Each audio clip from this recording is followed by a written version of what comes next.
And we are live. Welcome back to the Hannibal's Hungry YouTube channel. We're here with Mr. Bet on You on Mr. Bet on Instagram. You. Pedro will be Pedro. Yep, yep, Pedro yep. DoorDash Santiago. Welcome back to the show, brother. How are you doing?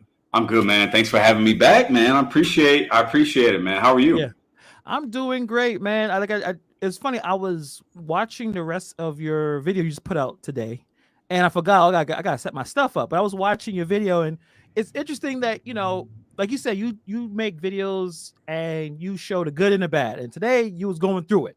Yeah, I mean, you were going through it, and it's interesting when people say, I mean, let's just get it right into it. I want to talk about the idea that our content, I think for a lot of us, the content is kind of evolving, right? Like when we got on maybe 8 months ago, and it's crazy we're saying 8 months as if it's like 8 years, right? Like there's so much video, so much content has been pumped yeah, out. yeah, We are growing faster than the average, I guess, community because things don't go that quickly. But that's yeah, just making money and figuring things out.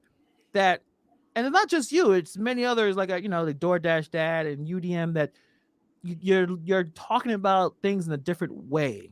yeah. Explain how you even got to that point. Like, is it just is natural thing, success of other stuff, doing other things? Like, you're not the same content creator you were when you first started compared to now? Yeah. I think what I've, we're humans. Like we're gonna evolve and change into things, and our interests change. And I'm when I first started doing DoorDash full time in January, then started recording late February, I think, or March or so, and doing videos every day. Like I was DoorDash grind, right? I was doing it every single day, 8 to 10 hours a day.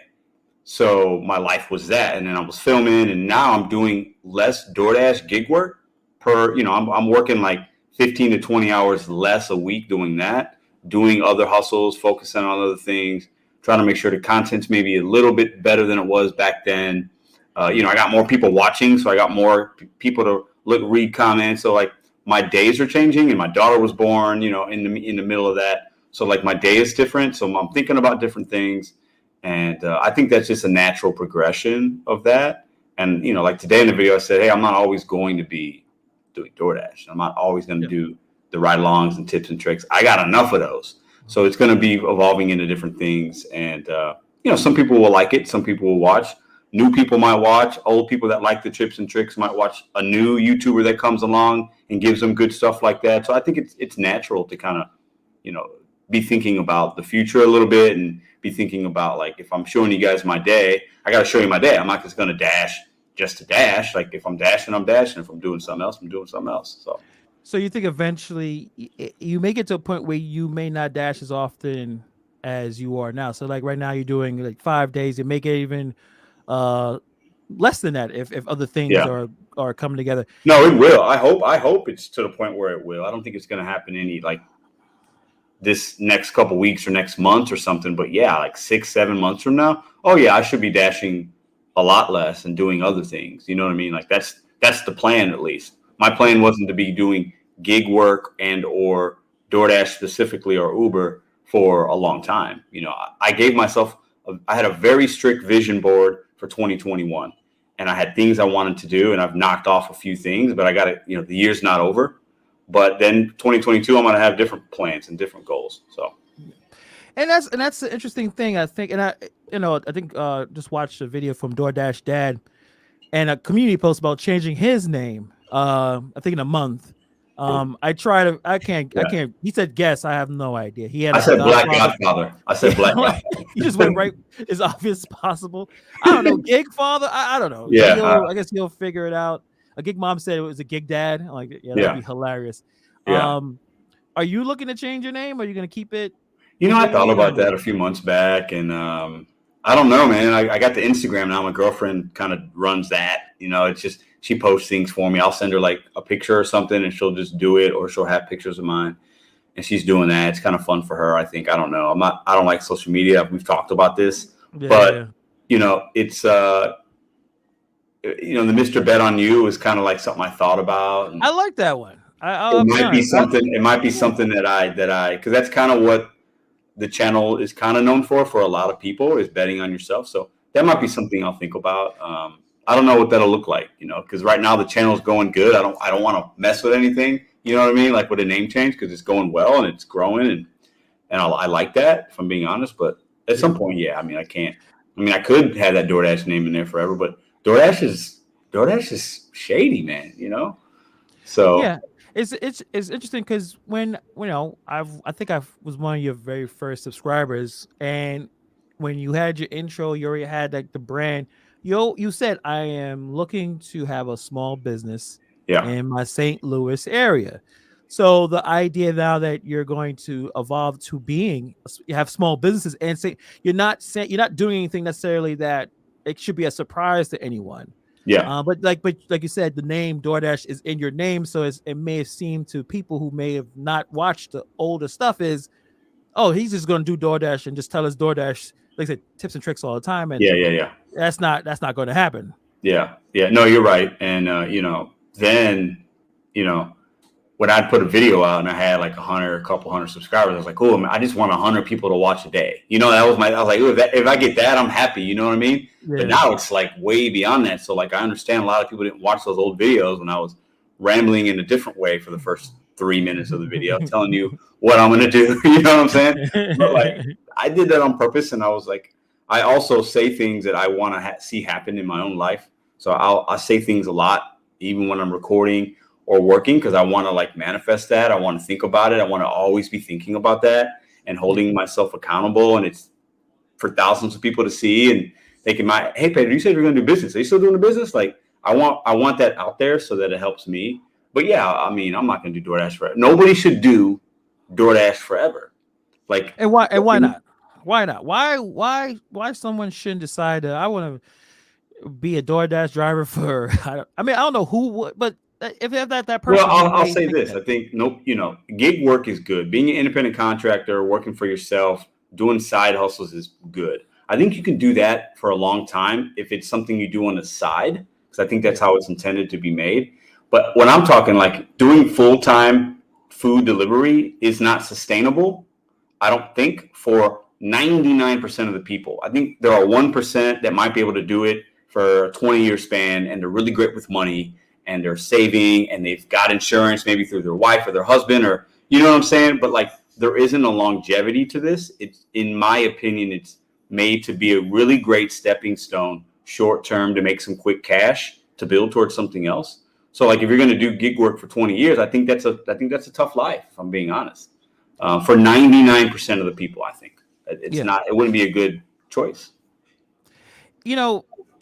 And I think that the problem is, or we'll always say when I'm talking to you, or even talking to like UDM, the idea, what attracted us is not what reality is, right? Like what attracted us when we see the advertisements on any social media or on websites, they're telling you $20 to $30 an hour.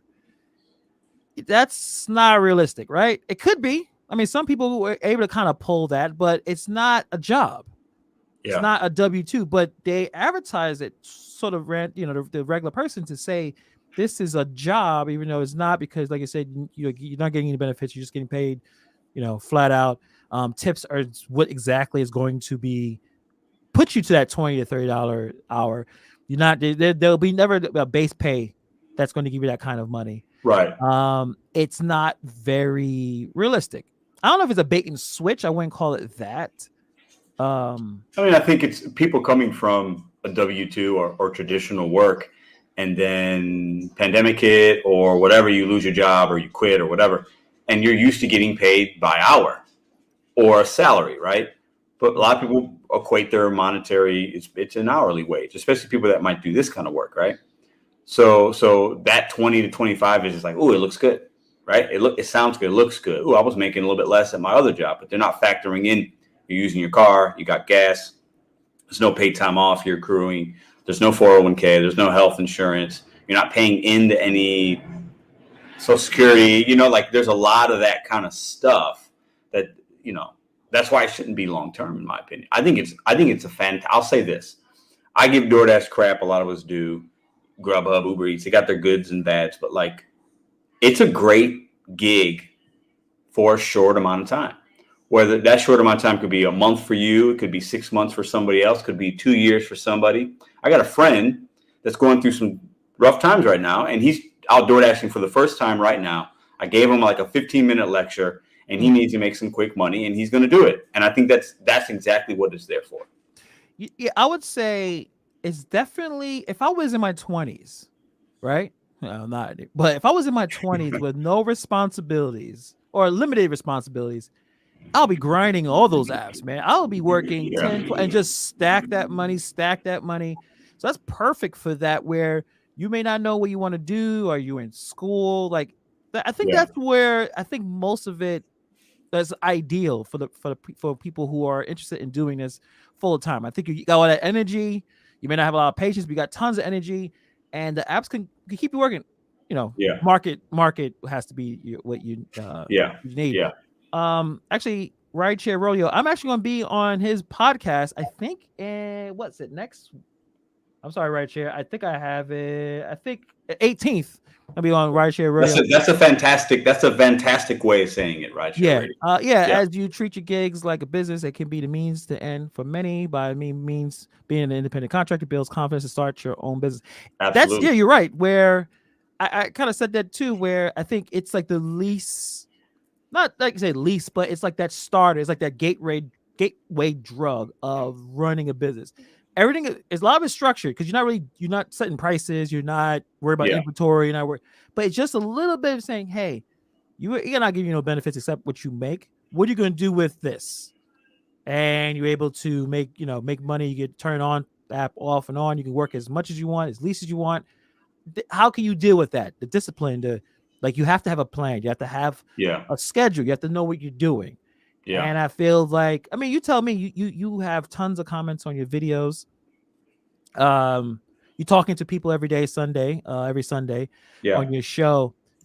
When they come to you, is it, I am upset with my day today, I'm mad with you, let me talk to you about what happened, or it's, I got plans, I'm going to do A, B, and C. Like, when you talk, I mean, it could be honest, the majority of people you're talking to, what their thoughts or what their mindset is, in your opinion? I think a lot of people that call in or the comments, 25% of them or so are new, and they want my opinion on a specific issue they ran across. And then another 25% or so they like it because, I'm going to bet on myself and like, thank you. It's a little bit of motivation for some people. It's relatable. And then the other half, we're going to complain about DoorDash and, hey, this happened. Had this happen to you, and deactivations and this and that. So, but it's all about, like, most of the time people just like to, we're doing this, we're alone in our cars. Most people that dash are going to be alone. They're not going to dash with somebody else. Some people do, but most don't. So this is like a community where we get into the chat rooms like people are right now, talk about relatable things that only other gig workers can understand. And it's like a break room, you know what I'm saying? And we don't have that. It's like a break room, and it's nice. So I think most people just want relatable things and some information. And I think some people look, because I make so many videos and every single day, that they look at me as like, okay, he's a DoorDash guy. You know what I'm saying? I'm one of the DoorDash guys because I make videos every single day. DoorDash is in my middle name. So they're going to come to me and expect me to know everything, and I don't. But I know enough to where I can help most of the time, I feel like, with a situation, because maybe I've dealt with it or somebody else has and I've seen them talk about it. But I mean, like, I think this is a really good gateway to setting yourself up, because you have to go out there and do it. Like you said, nobody's going to schedule you. There isn't a boss that's going to hold you accountable for anything. Like the app, we got certain little rules to apply, but it's on us. It's completely really on us. So, and you can listen, they're not taking any taxes out. So if you're smart, you're getting tax-free money right now every single week for as much as you want to hustle. So if you need to make $2,000 in a week, market dependent, and if you're in a good market and you want to work every day, 12 hours, you're going to make $2,000. You can make $2,000. Yeah. That's a lot of money for somebody in 1 week that maybe doesn't need a college education, doesn't need this, and you can stack your cash and invest it into a business for yourself. That's how I think it should be looked at. And I think DoorDash and these apps sometimes take advantage of us. But I try to tell people, hey, man, be smarter than an algorithm. Don't give them all your energy. Use these apps as much as they use you to get your money, and have an exit strategy to get out after you've reached whatever you want to do. And I think they're perfect for that. Uh, I actually want to talk to you about that. Your energy, right? Putting your energy in certain things. You may not want to. You may waste. You may be the energy you put in on one thing could have probably be better suited for something else. I don't know if you remember talking about the day of rest, right? It may seem like it's such Yeah. long ago. That's probably like last month or something. Yeah. You know how fast everything is going, right? Yeah. So the day of rest, you know, in Val's voice, he kind of brought it up, and I think me and you just say, yeah, fine, like sure, we'll take a day off. Like, Sure. all right, usually Saturdays, weekends I don't like to work anyway. Yeah. And then it's a the back and forth. Don't you shouldn't do that. It's a dumb idea. Don't do that. Blah blah blah. It's all the different types of reasons why you shouldn't do it, right? You talked about Instacart and their work stoppage, which I think is a gig workers collective. They're going to do it on this 10 days from now. Yeah. They're going to not be on the Instacart shopper app, and if people who are not able to do that, you can still Instacart, but don't take any batches underneath $7, I believe. Yeah. Yeah. And then you came out and said, use your energy elsewhere. Is it a difference how you felt with a couple of weeks ago with the DoorDash stuff compared to now with the Instacart? Well, I think, it's a good question. I think when I saw that, I like to generally stand in solidarity with people that are doing the same kind of work that we do, right? Because I understand, but like how much I was doing it then, it was like a couple months back, I think, was a lot more than I'm doing it now. And my mind has shifted to other things, like I'm getting closer to reaching my goal. So I'm not trying to give I don't give DoorDash as much energy as I did then. And I've thought about it a little bit. And I saw the video that the guy from the Gig Worker Coalition did with Jen on the Go. And I was looking at it, and he was making such great points. He was very well spoken and eloquent. And I was like, man, this guy should be focusing. My thought is he should be focusing that energy on an actual issue. Yeah. And that's my opinion. And people might not agree because a lot of people think this is an actual issue. But I look like it as we're trying to solve a problem for like 10% of the people. We're 90%, like myself and yourself, we're doing like DoorDash or Instacart part-time, and we have other passions. Like we're the ones, if we become employees, let's say, and we get benefits and stuff like that's not going to work for me. I don't want to be on a schedule. I don't want to be told what to do. I don't want to have a certain acceptance rate that I need to upturn to. I don't want to deliver to a certain area. I don't want to deliver to somebody that doesn't tip me. I don't want that stuff. So for me, it's like we're expending a lot of energy in a space to appease a very small minority of folks. Yeah. And I think those folks are people that they want to be employees, they're mad that they're not making money, but they don't realize there's millions of people hiring and you can make money. Just stop trying to just do this thing. If it's not working, adapt a little bit. So my mind has shifted because my day-to-days change, and Ruby's being born, and I'm grinding for myself now versus just grinding with DoorDash trying to get a monetary amount. I'm making less now with the gig work than I ever have, but I'm focusing my energy on other things so that I can make more, let's say, a year from now, if that makes any sense. So I think the more you are, the people that are anti-strike and not anti-workers' rights, but anti-strike, not because it's the right thing to do or the wrong thing to do at a company. They're not saying the companies are doing well or whatever, or treating people right. It's the idea that a lot of talking to you and the other YouTubers they're doing other things. Your business and your entrepreneurship your skills and your activities are getting to a point where most business people people out there grinding making money don't have time or energy to strike or to spend time fighting for certain things. And it's like, I got money to make. Time is money. So I feel like that's a lot of it. But at the same time, let's try to have a nuanced conversation. If there's not a group of people that's going to do something to stop the issues that's happening with these apps, that's a problem too. You know what I mean? That's a good point. But I think the idea is not everyone, just like these YouTube channels, right? People look at your channel and they have their reservations.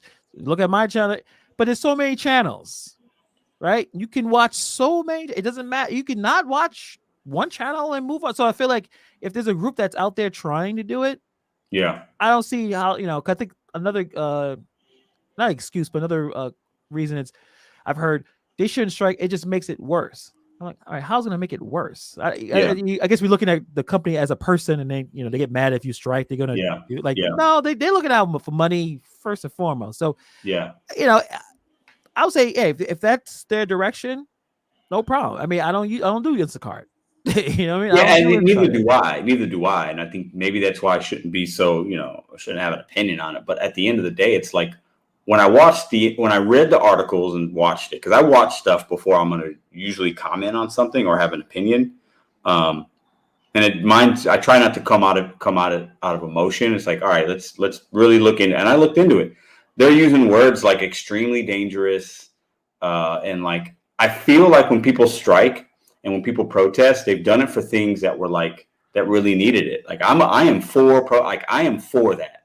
All these protests that happened, this past summer, I'm for. Like I went to some. Like I am for that kind of movement because we Yep. need it.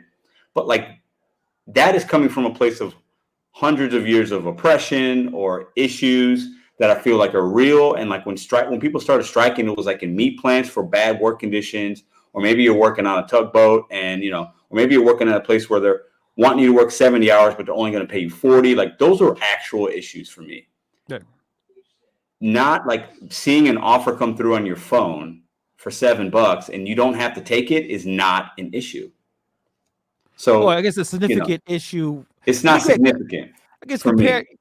comparing those two, yeah, definitely. There's It's not, more of an issue. but I respect. I've talked to the Willie guy. We've emailed in the last few days because I emailed him. And he got back to me on Monday.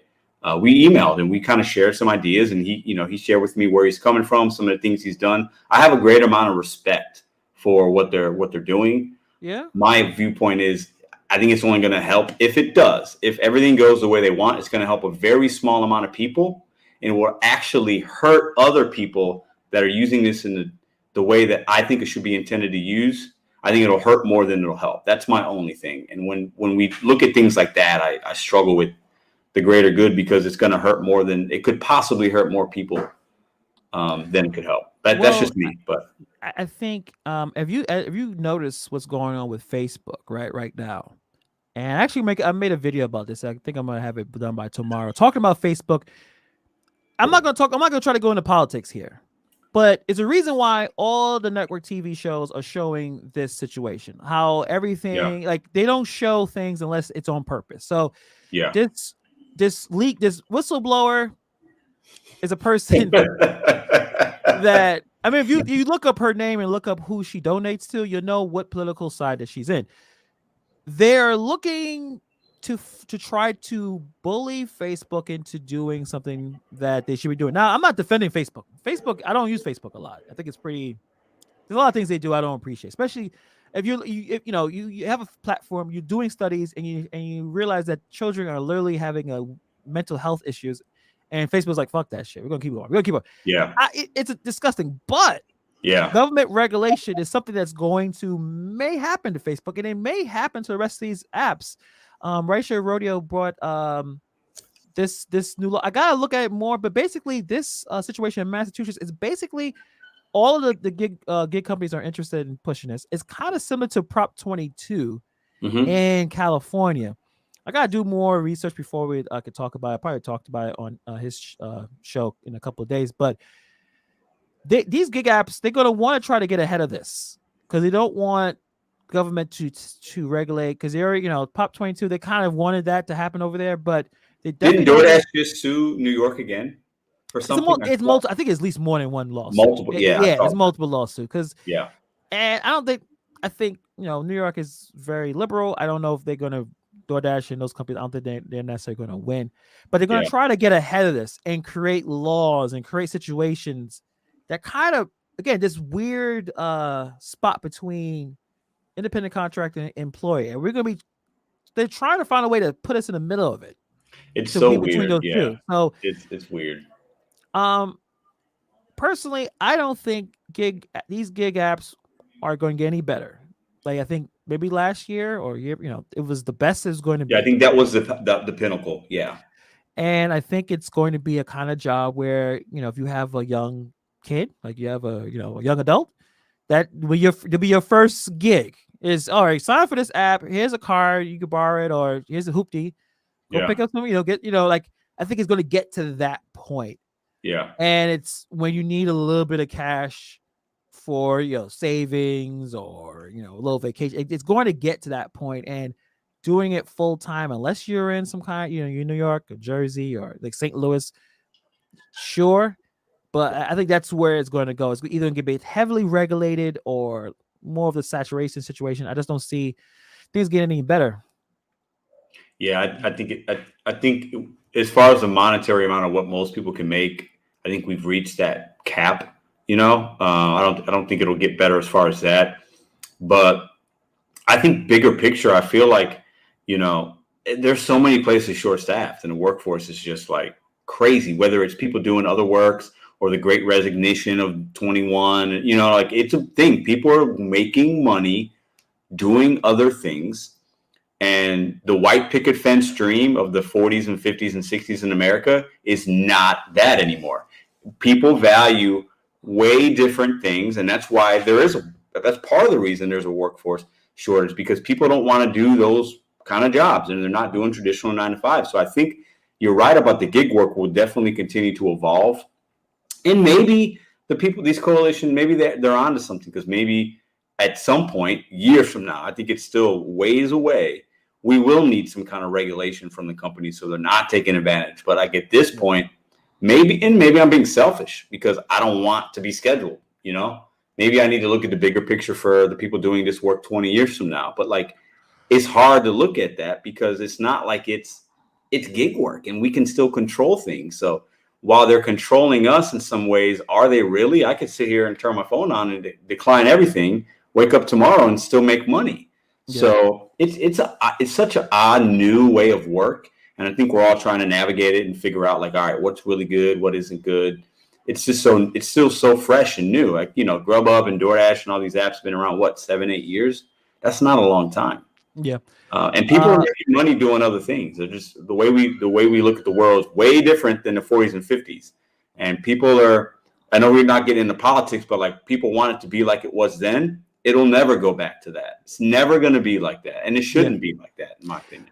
I was wrong with my prediction. I thought as soon as the federal unemployment payments were scaled back, and you thought oversaturation was coming. I thought, but I did thought that eventually some people who are not working will just go back. Like, all right, I had my time off, I'm gonna go back to these jobs, and it's not happening.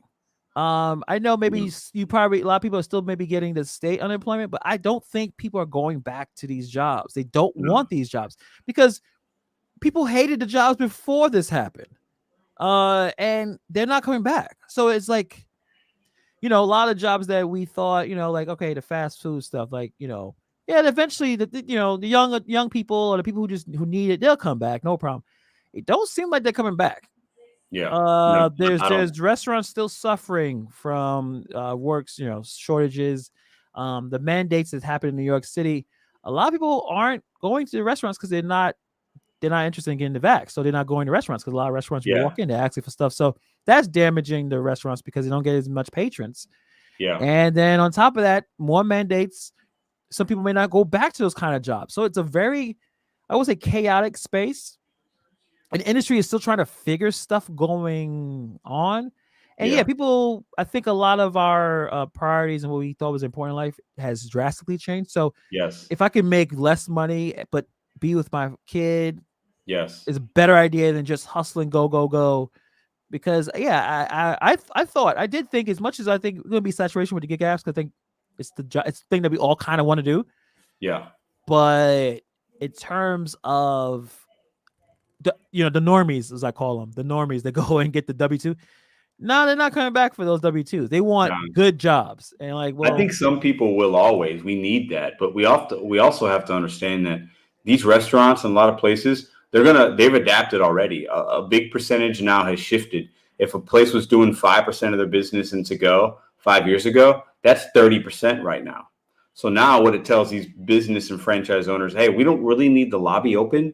We don't really need the inside and the outside patio open. We got less people coming in. All right, I don't need 2 hosts on. I need 1. I don't need 5 cooks. I need 4, because people are ordering. They're not, when you don't have as many bodies in your establishment, you need less workers. That's just how it goes. And when you have computers doing the labor and drivers picking the food up, you need less people in your restaurant, right? So like, people aren't going there, but also a lot of these companies are realizing, hey, we don't really need as many people as we did before. So while they're still hiring, because you always want to hire, like the need isn't there because our focus has shifted to how we eat as well. And the pandemic just skyrocketed. We were on that trend already, but the pandemic just quadrupled that to happen. It's like a pressure. Yeah. So many different things. I don't know. So many people broke up, friends of mine, or like family members break up during that pressure cooker time of a lot of craziness. And I feel like with the restaurant industry, is it just going to be, and maybe it's a good thing. Well, probably not. It's just going to be a bunch of ghost kitchens. We're just going to be, because I've seen a few news stories about how Chick-fil-A is trying to do some stuff, and where there's like, just, it's going to be a building. You can walk in and get your Chick-fil-A to deliver. And that should be faster than the current system where you go into a restaurant, they got to serve the people there, the drive through. Like, is this going to be a bunch of ghost kitchens? That's going to continue to happen. And it was already happening, but the pandemic just shifted it forward by an extra 10 years early, I think, in my opinion. But if you look at anything that we consume as consumers in this country, it's the trend is going in that direction anyway. We're getting more lazy. We want things quicker. We want it. We want it to be more convenient. Places like the malls and places like movie theaters are going to be all gone in 10 years. Done. Because now we can watch movies at our home. We could, we don't need, like everything we're getting is more convenient. So now you're going to see people, the reason I say this, because people are going to not eat in dining rooms as much anymore. Right. So because they're going to order takeout. That's just what they're going to do, or they're going to pick it up and they're going to eat at home, or they're going to, they're not going to do that. So the way restaurants are going to be managed is going to be very, very different, in my opinion. And just in the next 10 years, which will be here very soon, we're going to have more ghost kitchens. We'll have places that are literally, I'm already seeing it now in my market. And there's a lot of restaurants in St. Louis, places that had lobbies, and they're telling me, these local businesses, hey, I don't know if we'll ever open the lobby. And now you go there, you order online on your phone with an app. There's literally a couple cooks and one hostess, and they bring you the food. You order it from your app, and you go to the window and you pick it up. That's where we're going to go. That's the future, I think, of food. Or you order it on the app and it gets delivered. I think the dine-in and things like that are going to be very, very. It's still going to be there, but it's not going to be as much. It's not going to be like it was. Which is unfortunate, because I do enjoy eating out is nice. Like going. Me too. I go out. We go out to eat every week, man. I go out to eat every week, at least probably twice. And we're gonna go to dinner tomorrow night, and I like doing that. But I understand that it's gonna be shifting. It's gonna be shifting, I think, in my opinion. Yeah. Oh, super chat from the Last Saint. Appreciate you, man. Appreciate all of your support. Definitely, you're always checking out my stuff. Appreciate Last Saint. Said movie theater. Rules ain't going nowhere. Who's trying to watch Infinity War yourself? We're gonna watch Where's Break. No. Actually, I think the AMC has done a little better, or a little rebound. I think as soon as that movie that came out, Mortal Kombat, if Mortal Kombat came out 2018, I don't think anyone would have cared. But it came out at the right time where people are going back out in the theater. Well, because we're excited because we can do things. But I think, if you're going to tell me I can watch the new Quentin Tarantino movie, if it comes out tomorrow, I'd rather watch that in my house, if I'm being honest. Really? Absolutely. You're not big. I love movie theaters. No, I love movie theaters, but in the comfort of my own home, I can save a lot of money by doing that. I could be in the comfort. I mean, everybody's got big screen TVs now. That is true. That's true. I mean, come on, this isn't 1985 where. How about sports though? How about sports? And it's very expensive, but like if you had a chance to watch two of your favorite basketball teams play, you would rather be in the arena. You could have the big screen TV. You could be at the bar. Listen, that's a great point, and I'm a big sports fan, but a lot of people still choose. A lot of people, if you ask most people, if you took a poll and said, hey, you want to watch the Super Bowl at home or do you want to go? most people, most people will stay and watch that at home. I'm telling you, I most people, when you go to a football game, you don't get to see everything. When I'm at home watching a football game, I get to know every single thing before it really even happens. The viewership is up. Attendance is down in a lot of places. Now we're building big stadiums, but that's because all the money comes from the boxes, and it comes yeah. from the suites, and it comes from like the merchandising and stuff. People are going out now because we couldn't do it last year. I mean, I'd love to go to games, but like if you told me, hey, you can go to every game, or you could watch every game from home, I'm gonna watch every game from home, hands down. Unless you have floor seats. Unless I If you have had floor floor seats, seats, but who's gonna spend that's floor's 50 gonna go. grand? Who's gonna spend 50 grand to see LeBron James? You can't do it. So that's like a once in a I lifetime kind of I deal. wish I wish I could do that. Like good seats are amazing. Like decent seats are amazing. But I understand like and you speak like a businessman. You're like, listen, my capital doesn't reach the point where I'm gonna go pay for seats. I because that's one thing I've realized when about being a gig worker, being your own, this is all you ain't got. There's no W two backing you up. Yeah, Everything that you look at is you realize how much money it's going to take to replace it. yeah, Are you able to buy two of these things? If you yeah, can't, like every purchase I look at is like, okay, how much time is going to take yeah, for me to make this money back? yeah, And it's a little so like my frivolous spending has drastically dropped when I didn't have a W two compared to the gig work stuff. So I understand what you're saying. I would still like to go to a theater for the big cartoony movies like I think the yeah. Matrix 4. Even though Sure. I probably like to see that because the sound system can't compare to what I got in my crib. Plus, it's cool Um to see it, like to watch it. I remember I watched. I'm a big Star Wars guy. When episode, oh man, episode 3. I think it was Attack of the Clones, episode 2, Attack of the Clones, or Return of the Sith was 3. I went and yeah, saw them in a theater, and like the vibe you get, the energy you get from the crowd at like a Star Wars or Lord of the Rings or no, Avengers, you can't match that, right? It's fun, right? But like those, not that many movies come out like that every year. no. True, But true. like if I'm gonna watch a Quentin Tarantino, I need to pay attention. I want the dialogue. I want to hear it. I want to be able to maybe pause if I need to, like, and not miss anything. I You feel you. can't do that at a theater, but you can do That's it at why home. that's why streaming is getting bigger and bigger. Oh, Yeah. we got a question from Roy. I think you may I don't think we've seen it. How much credit do you I guess give DoorDash for the success of your channel? Ooh, you know what, Roy? Nobody's ever asked me that question. I've never even thought about it. Um, if okay, you know what, Roy? I'm gonna be honest with you, bro. I try to be humble, but I don't. I give it very little.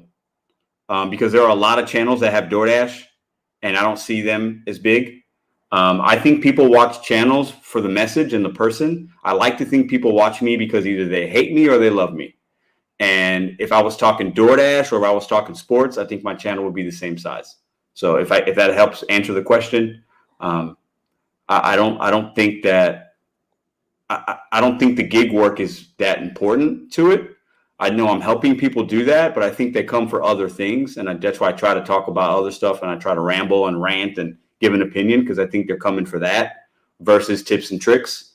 I think you can get. I think in the beginning I got to 1,000 pretty quickly for that, but from 1,000 to 10,000, I think is completely different, and I don't give DoorDash any credit for that. So I'll put some thoughts because ride-alongs have been something that a lot of people have been talking about in the last couple of days. Actually, long. Even my boy Chad, GigTube, Gig Economist, got so many names. Well, I guess Chad is his real name. He does not like the ride-alongs. He has expressed that, and I think it's interesting. And I think you had a good comment, but I think you was talking on your phone into the thing, so like the thoughts were all a little. I don't know if you oh, remember you're when you talking about GigTube? GigTube, yeah. Oh yes, because I was working, I was talking. I saw, yeah, yeah. Uh, Oh man, I but could talk about this for a but while. the idea of ride-alongs, right, and how some are more popular than others, and if you've been in the space for a while watching videos, eventually you will get bored, just Yeah, naturally, because you will get bored. I But think so. I think so. I mean, I watch Joe Gigg's ride-alongs because now he's shifted his channel and he's given us like fun facts and he's taken time and effort and his editing is great and his editing's always been great. But like I watched that recently and I watched the whole video now and I didn't watch his whole videos before, but like he's offering something different. When I watch certain creators, I don't even care what the thumbnail says. I'm watching to watch that person. And I think a lot of people watch, the good fans watch for the person. They're not watching for the content. And the ones that are watching just for the content or the thumbnail are the ones that probably aren't subscribed anyway. More than half the people that watch my channel are not subscribers. And that's for actually probably for most of us. So like they're there for the thumbnail or to get a tip and trick, but the ones that actually are subscribed are watching for Pedro. They're not watching for DoorDash. That's my opinion. And, I think, if I watch Roy Will Be Roy, I'm watching to see what crazy thing is he going to say next. If I'm watching Hannibal, I'm watching for the entertainment, the news part that you do, and like your tone and your delivery. That's why I watch your show. If I'm watching DoorDash Dad, it's like, all right, what's he got going on today? If I'm watching UDM, I need a little motivation. I need some high energy. And we all provide something different. And I think it doesn't matter what we're talking about. We're coming for the person. Right. That's, I think that's why I watch certain people on YouTube. So I agree. It is YouTube in general is personality based. So yeah. I know there are people who say, "Hey, I am tired of all the ride-alongs," which is a reasonable thing to say. There's a lot of ride-alongs. It's nothing wrong with that, but it's really the personality of the person in the ride-along. It is a popular way of doing this in terms of our gig space. Ride-alongs are popular. The most popular channels, the ones with the most views, are ride-alongs, right? Yeah. And let's take your channel out of it. Nugs pulls in like 10,000 views per video. What is he doing? Absolutely. He's doing a ride along. Not all the time, but the videos that he's doing a ride along, his editing and his craft is just so tight and entertaining. Mm-hmm. You don't know you're not really thinking about the ride along. You don't even know how much money he's made. Like he does talk about that. Sometimes I don't even know how much money you made. I watch you every day. I don't know. I have no idea what you. I have no idea how much. Yeah. Like unless you like explicitly say it. Yeah. Like more finance. He actually breaks down the entire day at the end, which is, so I think it's really up to who personality you are interested in. Yeah. But it is difficult to watch a bunch of different types of ride-alongs because there's not so much time in a day. There is, and I think I came into this space watching YouTube really a lot just for gig stuff in January. Because that's when I started doing it full time, and you watch one or two videos and the algorithm just floods you with other people's stuff, right? So there was not that many people doing these kind of videos in January. It's like, it's huge now. Like there's so many channels, right? Which isn't a bad thing, but like, yeah, I feel like we're in our car riding. So what else do you want us to do? Right? Like we are literally in our office, as I say, that's our workspace. So it's like telling somebody that is a baseball player, stop talking about baseball and hanging out in the dugout. That's what I do. What else do you want from me? You know what I'm saying? So I understand like people don't like the ride-alongs, but like at the end of the day, like people like it, they watch it. And I've always said this, I've told you a few times, like I look at it like the hip hop or the music industry, like what's on the radio is going to be on side A of that tape deck. And that's going to bring the people in. What you really want them to get is on the B side, right? So I'm going to do some ride-alongs because I want people to understand I'm doing DoorDash. I might be able to give you tips and tricks, a little bit of motivation, a little bit of relativity. But the B side of my channel is, what are you doing? I'm challenging you to bet on yourself. What is your why? Thinking about things outside of the box.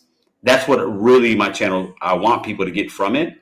So yeah, I'm going to show you the side A because that's how the game goes, right? Yeah. But that's not everything of the channel. You know what I'm saying? So you got to have ride-alongs. I think if Roy did more ride-alongs, he probably have 1,000 subscribers. But he's not going to do that. No, but the one that he did, he did a ride-along when he went and bought a pack of cigarettes, and I thought that was a better video. That was actually entertaining. And actually, the video he did today was funny. Very funny. The one he did today, I commented. The one he did today, that is his lane. In my opinion. It's funny. He's sarcastic. He's acting. It's actually relatable. Yeah. That's what he needs to be doing. That's just that's my opinion with that. Guys, if you guys get a chance, go to Roy Will Be Roy's channel. His last video.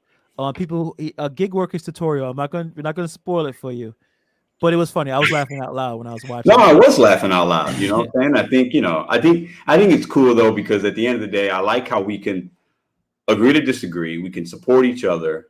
We can call each other out sometimes if it's done right. I could recognize other channel people doing things different, trying to adapt to the space, because listen, let's not be naive. We have channels, we want subscribers and we want views. Okay. Like if I come out with a video and 5 people watch it, I'm gonna be like, what just happened? I'm gonna be freaking out probably. If I'm being honest, I'll be like, 5 people watch that video. What just happened? Yeah. Right. And I think that's natural and it's okay to say. Like you want people to watch because you put your time and your effort into editing it and doing it. You want people to watch, and there's nothing wrong with that.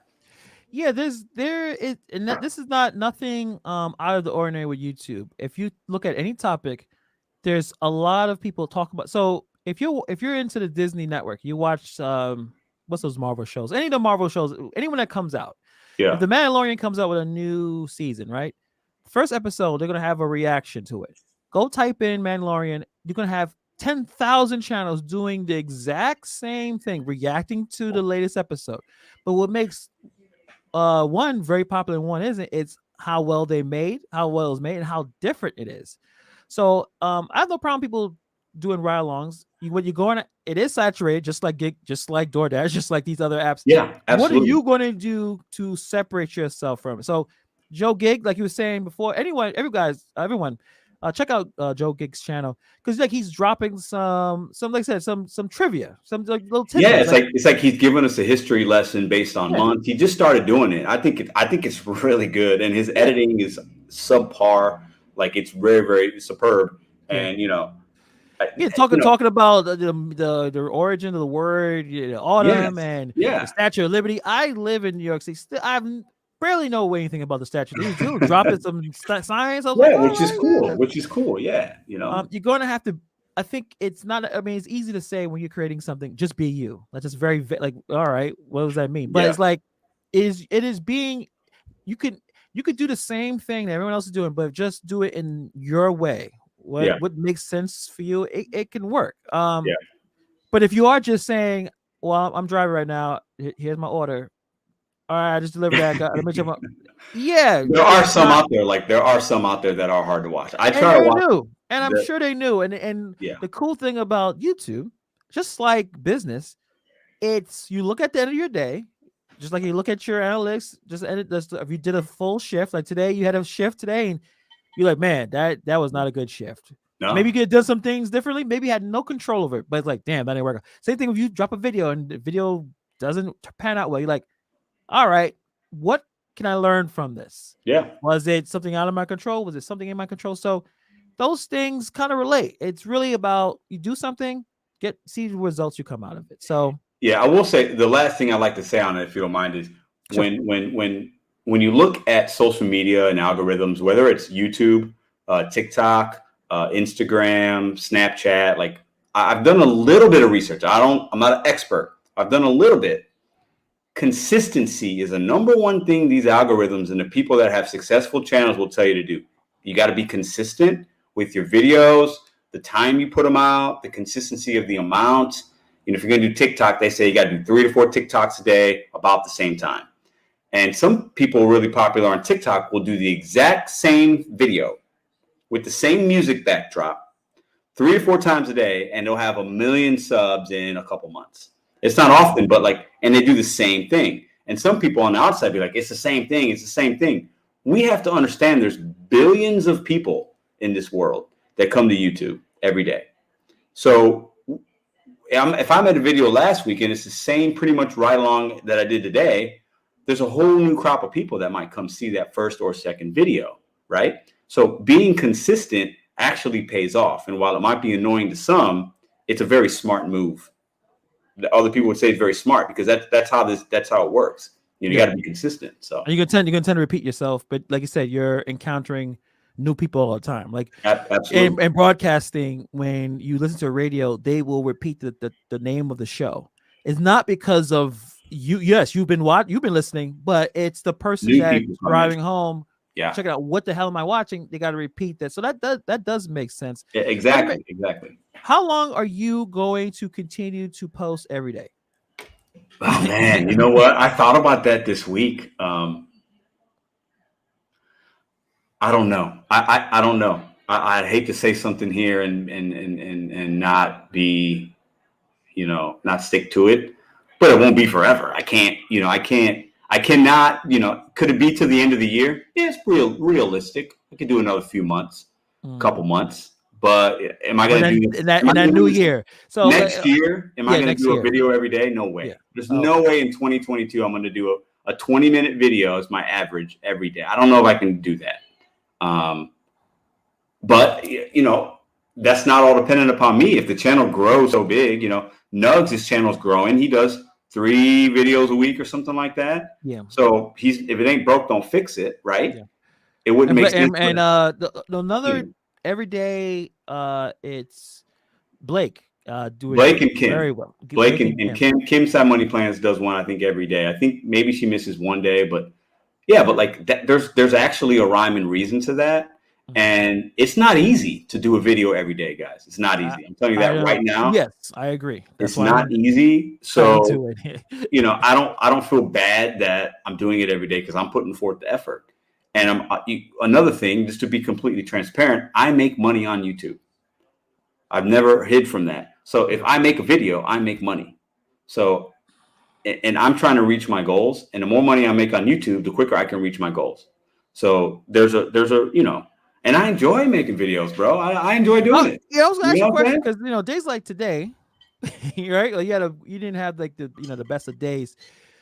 Do you suffer from any kind of burnout when it comes to making these kind of videos? Not maybe the process, the creation level, but also the reaction of some comments that I think you get majority positive, but just like human nature, the one we get too negative is where you're harping on. And I noticed that with a lot of with many creators where I try to learn from, I'm like, I would love to respond, but like some creators will make an entire post on another social media. They're like they got upset about something and they're posting it on Twitter now. It's like, that person has too much real estate in your mind. Yeah. And they could be completely wrong too, but it's like, how do you deal with that? Do you suffer from any kind of burnout? Yeah, I mean, some days I'm getting ready in the morning, I did my baby stuff and she's good and the girl's good. And I'm like, all right, it's about 10 o'clock. I'm getting ready to kind of start my day as far as going into the world. I've already been up for a few hours, but like, I'm really going to start. And there are times I'm pressed. I'm like, all right, man, what's today's video going to be? Because I'm never going to make something up, right? I'm like, okay, I'm going to turn the camera on and I'm going to, unless there's something newsworthy to report or something really big. And usually that's once a week, maybe something happens with DoorDash, a glitch or something, I'm like, I'm just going to turn the camera on and I'm going to ramble and I'm just going to say whatever comes to me, I guess. And then usually something happens throughout the day or another content creator made a video I saw and maybe I get an idea from them. So I'm not burnt out yet. And I get sometimes people, I can be an opinionated guy and I can rub some people the wrong way. That's part of the territory, I've blocked probably 4 people from my page. That's not that many, but I've literally had to block 4 people because they were just being nonsense. But like if somebody doesn't agree, I might question them back or, hey, tell me more. Or I try to keep it respectful. I'm not trying not to get into little Twitter wars with people. It's not worth that. You know what I'm saying? But yeah, I mean, I got people out here making channels about me and saying crazy things. I mean, there are some people that are they take it to the next level. But like, I look at it like, if anything, you're helping me. Like the more people that are talking about Pedro DoorDash Santiago, good, bad, or indifferent, it's not a problem for me. I got so many other things going on that like I don't even watch and pay much attention to that because I can't control that. And this world would be a boring place if everybody agreed with you and everybody liked you. It'd be pretty boring, right? So like I just kind of sometimes I'll laugh, sometimes I'll just turn it off. But that's it. I'm not doing reaction videos. I'm not doing this. I'm not doing that. If I do something like I did today with Roy, I'm poking fun a little bit and it's funny. It's comedy. It's a parody. You know what I'm saying? And it's meant to be that. It's not meant to be disrespectful or anything like that. But I try not to give my energy to that. When I was younger, I would worry about what people thought of me a lot more and try to change their mind and react.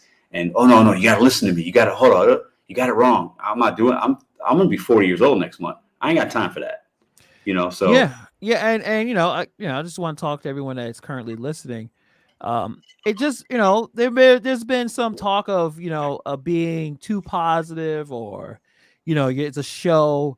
I talked to this man off of YouTube, and I complained, and he's the one that's like, nah, man, it's cool, it's not a big deal, I got it, or it's not that big a deal. And I'm no. like, yeah, you're right, I gotta try to get to that level, because I think, like, we do have a lot of similar ways of looking at things, and you definitely have, like, you're preaching, but you're also doing what you're preaching. It's not a facade or some Some kind of people think it is, and some people think it is, and that's fine. I get it. I come across some people like, oh, he's like a used car salesman, or he's like this, and he's being ingenuine. That's fine. I almost laugh at that, because I've said this on this channel before. Like, that was me 5 years ago. I was not a very good person, and I was somebody that did hide a lot about myself. Now I don't do that. So, like, I know the difference in myself, so I don't need to prove it to anybody. I know it. The people around me know it. Everybody watches these. My family watches these videos. My girl, like, they know.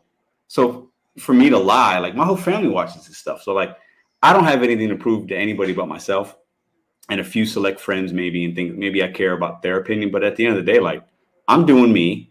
I feel very proud of the channel I have. I feel very proud. I do. And everybody, you're gonna have haters, man. You know what I'm saying? Like, it is what it is. You can't control that. This is YouTube. None of us really know each other. None of us are next door neighbors. We didn't go to school together. You know what I'm saying? Like it's not. It's YouTube. Like, I'm not getting into. I call them Twitter beefs or internet tough guys. Like, I'm not getting into a beef with somebody that I don't know. It's just not going to happen. Like, if you made a video tomorrow talking bad about me, that would hurt my feelings, because I consider you a friend, right? Right. But, like, somebody that I don't know making a video about me, I could care less. It doesn't matter. It does. If I'm unfaded by it. I feel you, bro. I feel you.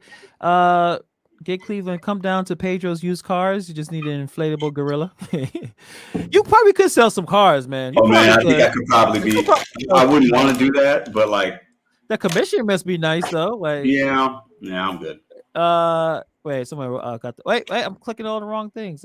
Pedro's, man, you get, like I said, you get more love than any. Oh yeah, man, I'm blessed, man. I'm blessed. I'm not complaining. Like, I met Brandon. Brandon was the young man that came through. Awesome. One of my videos. He's from Minneapolis. He just graduated high school, and he's doing great things. Like, I know that I'm helping people, so it's all shout out to Brandon. Cherry Picker, you guys complain more than the ladies do. I disagree. I think if we're gonna talk about it's equality over here. I've seen. I will say this: as far as the gig tubers, us men do complain more than the women's channels. Hold on a second. Think about it. Kim doesn't complain. Think about it. Big Mom doesn't complain. Just think about it for a second. Yeah, you're right. Shit. It might be honest. You know what? All right. I'm just saying. We you know what? Well, maybe they're doing the ones that were maybe. I think it's funny, man. I mean, we're just dudes talking. You know what I'm saying? Like, if people don't agree with you, that's fine. Like, it's YouTube. It should be a place we come to watch and learn and be entertained. And if we're taking ourselves too seriously, that's not what I feel like. That's the issue. You know what I'm saying? And, like, I feel lucky to have a YouTube channel. If you told me last year I was going to have a YouTube channel and would help people and it'd be taking up this much of my time, I would have thought you were crazy, because I wasn't on social media. I didn't even have Facebook then. So, like, I feel lucky to have a channel and make money on the channel. You know what I'm saying? Like, I'm making money. Like, we're monetized. Like, we should feel grateful for that, I think. So I know that I've already said this on the channel many times. I love to complain. I think I complain less off of YouTube than I do on YouTube. And like you said before about our space as gig workers, we don't have an office. We're not all together. So when we come together, we want to express ourselves. We want to air out. We want to rant. So it's similar to me when I had a W-2, and after work we went to the bar and complained. If we had a bad day, or the boss is being a terrible person or annoying, or the customers, like, you want to air that out in a Yeah. non-judgmental way, but at the same time, if a coworker that I really trust, and I really trust that person, if they did something wrong, you'd want to point that out too during Yeah. the airing out. Like, yeah, hey, listen, it's upset. I understand you're upset, but you didn't do A, B, and C correctly. So And a bar is a great place to do that at after work. but it's interesting. After I left, and I remember, doing gig work and starting at around 7, 8, finishing at around 1, 2 in the morning, Hmm. or sometimes even 12 o'clock. And I'm thinking, oh, I could probably get a drink. I'm like, nope, because that cuts in all the money I made. I make, a Yeah. few drinks may cut in an hour or two of what I made. So I just take my butt home. And Yep. like you said, a lot of their social interactions are kind of taken away because you're focusing on the gig work and stuff like that. So Yeah. Yeah. I definitely know. But actually, there's a person keeps bringing, a couple people bringing up a content creator. Let's talk about acceptance rate real quick. Okay, let's talk about So, it. you know what? I'm not even going to talk about the one that's been sitting there. Nugs he's a top dasher. He's doing it the And right. He's doing his thing the right way. What do you think? I think he's doing it the correct way. I put one of the comments. I said, you're kind of really showing, like, you're doing a true science experiment. Yes. You're putting it together. And the whole idea that we always say is acceptance rate doesn't matter. And of course, it doesn't matter. You're not going to get deactivated because of a low acceptance rate. But how to figure out the algorithm enough to realize, okay, how does this work with my market? Yeah. Nugs is in a small town. I don't even remember the name of the town. Do you remember the name of the town Nugs is in? Uh, Anyone knows in the I chat? don't. I know he did. I know he just moved this year. Yeah. I, He's still in Ohio, right? He's still in. yeah, but I don't know the name of the town. Yeah. It's not Akron. We would have known if his name was Akron, right? I'm like, yo, you was in Akron, but no, Yeah. it's yeah. So he's in a small town, and I think what he's gathering so far, he hasn't put. I asked him to talk to after he kind of does it and breaks everything down. Middletown, Ohio. Middletown. Okay. Okay, cool. True con.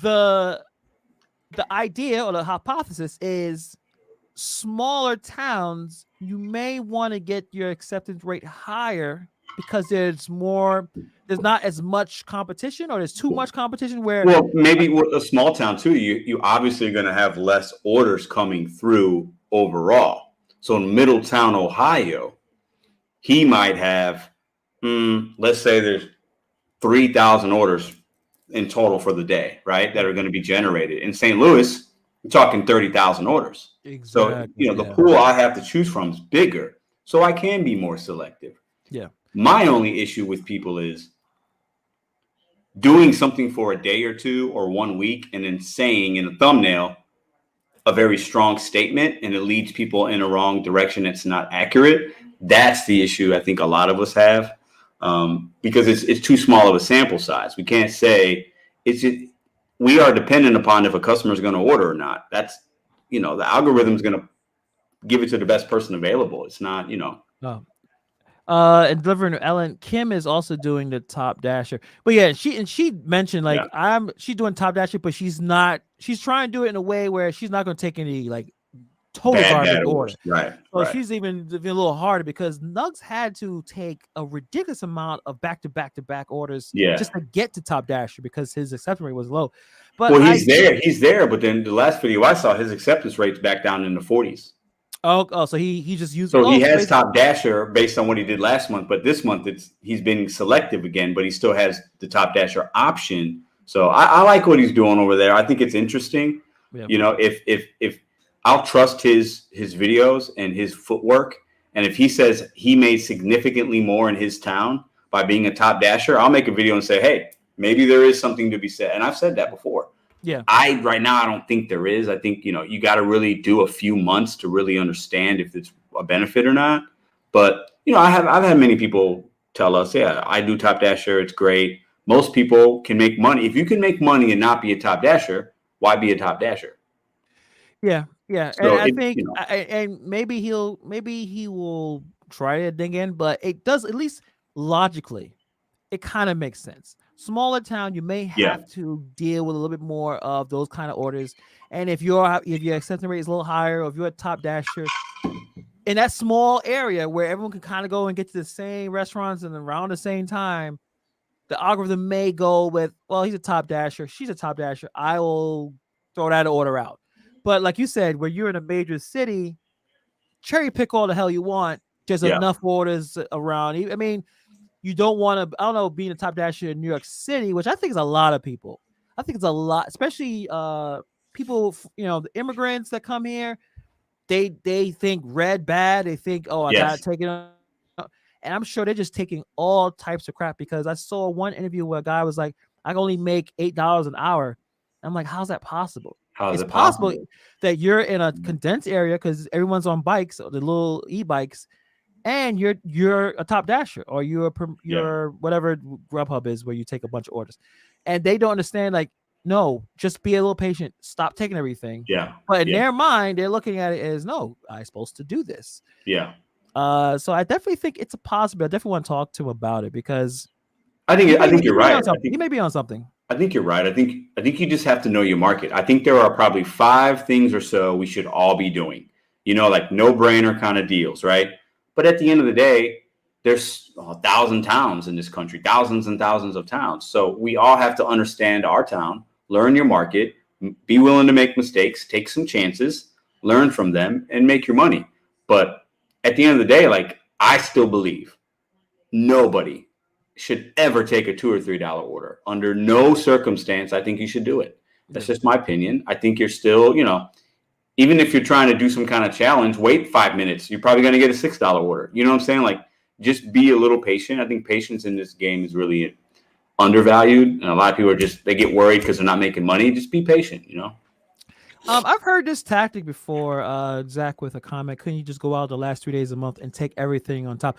I think that's exactly what Nugs did to get to Top Dasher, or at least with the video kind of construct. I've heard of that tactic before on forums and stuff. It was like, all right, do whatever you want to do during the beginning of the month, but then, or the week, whatever. But then at the very end, just take crap to get to Top Dasher, then cherry pick, and just continue that process. That's a hard process to do. Let's say that's true. Let's say you take 3 days and take crap. That's a lot. How much money did you lose out on in those 3 days? Whereas, like, are you making up that much more the next month? I don't know. It's hard to say because I've never done it. But if it ain't broke, don't fix it. I think a lot of us, myself included, get too cute with our videos, and we're like, do this, do that, do that. If it ain't broke, don't fix it. If you're making what you need to make and you're happy with it, make what you need to make, and don't try to overthink it. It's an algorithm. None of us are scientists out here. Like, we want to be able to. We want to be the one that says we figured it out. And I've seen videos. I figured it out. I figured the algorithm out. Nobody has figured the algorithm out. Okay. They don't want you to know how the algorithm works. No, really. Like, nobody's figured it out. I mean, come on. And I think that the videos and the content creators that we have issues with is the ones who are literally saying this is how you should do it in every market, which is a very disingenuous thing to say, because that's not how. You don't know how every market is. If you're only in this one town, which obviously seems like it's a well-to-do area, you can't tell us then what your tactics are, because I think the same person said, "Oh, you can make $300 a day in any market." Like, how you know that? Yeah. First of all, what evidence you have that's even possible, or it just But I think Tanner had a really good idea about him. He could just. You guys want to watch his videos? He kind of broke that down. We all moved past that. I check out a little bit of his stuff, but I kind of moved on past it. I think YouTube is his money making now. Like, that's how he makes his money, which is fine. Like, get your bag. But we all got to be adults here, and it's okay if we call each other out if we're putting stuff in thumbnails that ain't right, and it's okay for us to say, "Hey, hold up, you figured the algorithm out." No, I'm gonna call you out for a second, and then I'm gonna move on. And ain't nothing wrong with that. But if you're gonna get your bag. It's all good. Like, there's no problem with that. But, like, at the end of the day, I think those kind of things will catch up to people. You can't make clickbait all the time. Eventually that will wear out. I Yeah, could be wrong, and but I think we're aware of that. it has Yeah. it personally for me. Brandon threw out the Rapify. You talked about that. Oh, whoop, clicking the wrong thing. I'm sorry for Oh, Rapify. Yeah. I've tried it Yeah. before. Now, there's a few things, guys. I think I talked about it, but maybe I haven't. So Rapify, you gotta check your insurance, or if you're going to do it, you can't tell your insurance you're doing it. It depends on what kind of insurance you guys have. Now, I'll be upfront. I do not have. I have regular insurance. Now, I know you're supposed to probably have a better, more Why would the insurance company need to know that? because they don't want you to be making they know if you drive it around, the more you drive, the more likely you have an accident, and you're only paying for Ah, basic coverage. Then they don't okay. appreciate that. So, like for certain companies, Allstate may not want it. Like they'd be like, wait, you're doing DoorDash? Well I then, understand. all Okay. right, well then you have to pay a Yeah. little bit more money because you're out in the street. Yeah. So you have to check your insurance. But Rapify is you basically making money just driving around. Yeah. A couple $100, like a few, like $300-400 a month sometimes, Yeah, depending on the market. I did one for Zoom communication. They only gave me $40 a week. $40 a week in It New was not a York. lot in New York. What? That was the campaign that was given to me. Now I'm sure there's other like campaigns, but that's how I got, which is fine, right? $40 you didn't really do much anything. The only thing I Sure. didn't appreciate is when they wrap your card, they wrap the back window to a point. All I saw was mid-light. I couldn't see at the back of my car really, which is not the most. That's not safe. But it's funny, like I think your driver Mike, he made a video and people were still interested. I was telling people like, hey, they may rap it. You may not. People's like, well, that'll be fine. I'm like, all right. But it's still if it's a way to make some extra money. I just thought it wasn't worth it for me. I mean, it is. If you let's say I don't know. I mean, 40. Okay, it's $160 a month. That's a phone bill for some people. That's groceries for what I'm saying. So yeah, it's nothing to sneeze at. It's $160 for doing no work at all. There's no sweat equity in that. You don't have to drive any more than you were supposed to. Yeah. So I mean, it's not bad. Frank I got dropped by Geico when I drove for Lyft and did my full-time W-2. When I got in an accident going to my W-2, they dropped me because I did Lyft. Wow. Yes, that is not. Frank is 100% correct. Geico would be the one. I'm not saying I have Geico, but Geico don't play around. They don't want you to be doing it. I had Geico. I don't have it anymore, man. I got State Farm. I love State Farm insurance. That's who I recommend. All right, maybe they don't care what you do.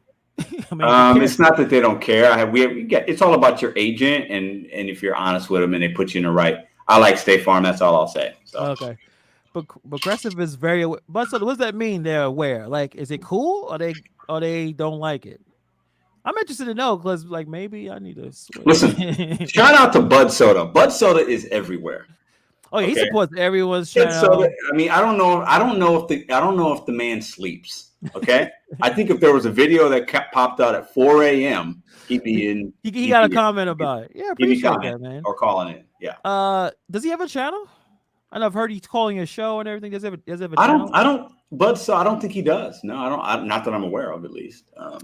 Get a channel together. Another thing too, like if you want to have a YouTube channel, go make a channel. I'm talking to anyone. Like make a channel. This idea that, and you may think, well, everyone does the same thing. No one's seen you yet. No one's seen what you can put out there. It's not necessarily everyone could do it differently, but you got even if you're sitting in your car just talking, ranting about some stupid thing that Hannibal said, like I was like, hey, he sucks. Cool, like put that out there. Yeah, you know what I mean? Yeah. State Farm. Oh, William Anderson. He does streaming now. See, he was streaming earlier today. He's taking over. He's trying to take over Flex's spot. I see what's going on over there. So you're gonna do 14-hour shifts? Good luck. State Farm has a non-commercial policy that covers gig work. So that's why to be honest, I talked to a friend of mine that she started to do Uber Eats. And she was like, oh, what? And she was like, hey, listen, you may want to get the extra whatever coverage they got because it's a chance you may get an accident while you do gig work. And I don't think the way to get out of that. They're going to be like, we were doing? Wait, what? Yep. Basically, if it's insurance, some people, you need it, you don't need it, you use it, you don't use it. But man, when you don't have it or something happens, you screw up a whole year, maybe. of monetary gains, right? By not being prepared. And that could really cripple you down the line. So if you're smart, like I guess I'm not smart in this one. I'll be honest. You should get the extra coverage. Let's go put this out here because I like seeing stuff like this. You know, I never had a $50 DoorDash to order. Nice, those feel good. I've had 2 of them. They're nice. When you get that, do you like, all right, I can go home now, or you like, I'm gonna keep going? I had a $45 one that started out as $10. I had an $8 order that went up to $55, and then about a month ago, I had a guy hand me $100 in cash, and that was like the best order I've ever had. But I still was dashing. I just used it. I treated it like a bonus. I didn't go home. I still stayed out for a little bit. Yeah. So when I get big tips like that, the cash one, that's a bonus for me. I put it away. I'm happy I got it, but I don't put it towards my weekly earnings because I don't cash out every day. I wait for the whole week. So that money, if I get a big tip like that, it's just a bonus for me. Oh, so you don't cash out every day? I don't do either. Is it psychological that you just want to see that number go a little higher every day? Or it's just the way it is. No, for me, but for me, I just like to feel like I'm getting a paycheck every week on Tuesday or whatever I get paid. And like it is psychological. And I'm glad you brought that up because if I have a monetary goal I need to make, like today's Wednesday, I'm at $500 for the week today. So I'm at 502, and that's right where I wanted to be. So I like to see a certain number by a certain day, and I plan out my week accordingly. And it's very like it's weird because I'll have good days and I'll be like, oh, I need $2 more, right, to hit and I'll stay out for 20 minutes to get that order to get me past my mark. And it's silly because it's only a couple bucks, right? But like I just got to be on my pace. Yeah. I got to have structure, and it just helps me out a lot. So I totally agree. Michelle, Progressive will cover. I gotta go get Progressive. A lot of them do. You just got to know which ones to look for and what questions to ask. You know what I'm saying? Like, and you're not going to be able to get that kind of coverage by doing an online survey. You might need to call in an office or walk in. Yeah. You know what I'm saying? Like a lot of people get coverage and they just do it online, and you pay an amount and they give you an e-card. But like sometimes you got to know which ones to go through. Yeah, I think a little bit of my issue. I'm in a really bad area with a lot of accidents, so my premiums are very expensive compared to if I just move. I think we talked to the agent, and the person literally said, "Well, you can move." I was like, "What?" I guess I could. Well, he's like, "You gotta move this area." Hey, Hannibal, if they're telling you to move, that's probably not a good sign. I know I should be moving. I know. I was like, I want to get my stuff together. I mean, I'm in the same boat. I don't live in a great area. It's St. Louis. Like my zip code that I use, it goes up just by my zip code. That's how they do it. They look at and they look at how much you're worth, how much you're driving in your zip code and your driver history. But like my area is so weird because it does have some crime. It's not great. But then I'll go 2 blocks down and there's $1 million house. It's really strange, man. That's how it's always like that thin line between wealthy and we just try to. It's just trying to make it. And I think going way back, what you're saying about safety with Instacart drivers, and it may seem a bit dramatic, right? It's like our bodies on the line, but crime is up. Now, how often is happening while you're doing gig work? We're out there a little longer. I definitely ride share. I think that's nothing too. Ride share is way more dangerous. Yeah, it's way more. So and I've done that. It can be dangerous. And you currently do it, right? Well, I haven't done it in a few weeks. There was a big bonus I did with Uber. I remember that. Weeks ago. I haven't had somebody in my car in maybe 3 weeks. But would I do it at nighttime? Like right now? No, I wouldn't. I have many times last year. I've picked up people from bars and clubs and strip clubs, and I've had people fight in my car. I've had people do all kinds of crazy things. So rideshare is a lot more dangerous than delivering Instacart. But like, it is. It definitely is. But I want to challenge you. You said crime is up, and I don't know the stats. Yeah. My theory on crime, and you tell me what you think about this. I want to ask you a question. Sure. I think crime. There's a lot less police force in my city. I use St. Louis as an example. We had a new mayor-elect, very liberal, extremely progressive, that got elected a couple months ago. Yeah. And she talked about police and cutting back, and they got to get more training and da da da. Some people, some police quit when she got hired. It was not very good. Okay, I think crime is up in a lot of major cities, but the crime is criminal on criminal. So when you have less police, the criminals know it, and they're gonna, the drug corner is gonna be taken over, and they know they got opportunities. They know they can shoot their fellow drug dealers or whatever, or bad people or robbers, and they know they can probably get away with it and take over the block or do whatever. That's in Chicago. This is happening every weekend. I'm from Chicago. Yes. Yeah. Happens in St. Louis too, in North County and East St. Louis. Yeah. So you have, unfortunately, you have bad people killing bad. It's not good. Death is bad, right? Mm. But crime, and from what I understand, isn't up in regular folks like you and I. It's up in the areas where there were always crime, and it's like bad people committing crimes against bad people. So like that's why I don't feel threatened, because I don't hang around those circles. Right. So when I'm out in the regular world, I don't feel like the crime is up because I'm not hanging around criminals. I'm not hanging around drug lords. I'm not hanging around people that do shady things. That's why I don't feel threatened by the crime. If that makes sense, I don't know. Maybe I'm naive, but like I feel like the crimes being committed are bad to bad versus bad people sticking up the mom walking her kid to school. Like I don't. It happens, but that's not that kind of crime is not on the rise based on what I've read. Yeah. So if Frank is a good point, homicides went up. Right now, I think homicides is as high as it's ever been recorded. But who are the homicides being committed against? And you're right. I will say a lot of it is definitely happening with people if you're fighting over millions of dollars worth of drug territory, gang, whatever, it's going to get high. Unfortunately, a lot of the crime does get spilled on the regular people. Yeah. They talk about Chicago or even New York City. Stray bullets are hitting kids. Robberies are robbery. Whoever is out there may have something. Carjacking. I know when I do deliveries at certain restaurants, they say the sign is at the door. Please do not leave your car running. We have had carjackings here in this location. So, like small stuff. It's problem is crime like that affects the entire society, like a community, even the ones who are just doing their thing. So, the idea, like you said, you're not feel comfortable driving at night with rideshare, and that's why I like rideshare. In so many articles, there's premium for rideshare. It used to be cheap. Like I used to before I drove. Uber was like no matter what time of night, I was able to get a car in a couple of minutes. Go home. Sometimes forget my phone in the car, and I'll figure it out. Get the Uber guy to give me my phone. Yeah, I was one of those. But that's too many beers, Hannibal. Oh yeah, too many of all types of tequila, everything.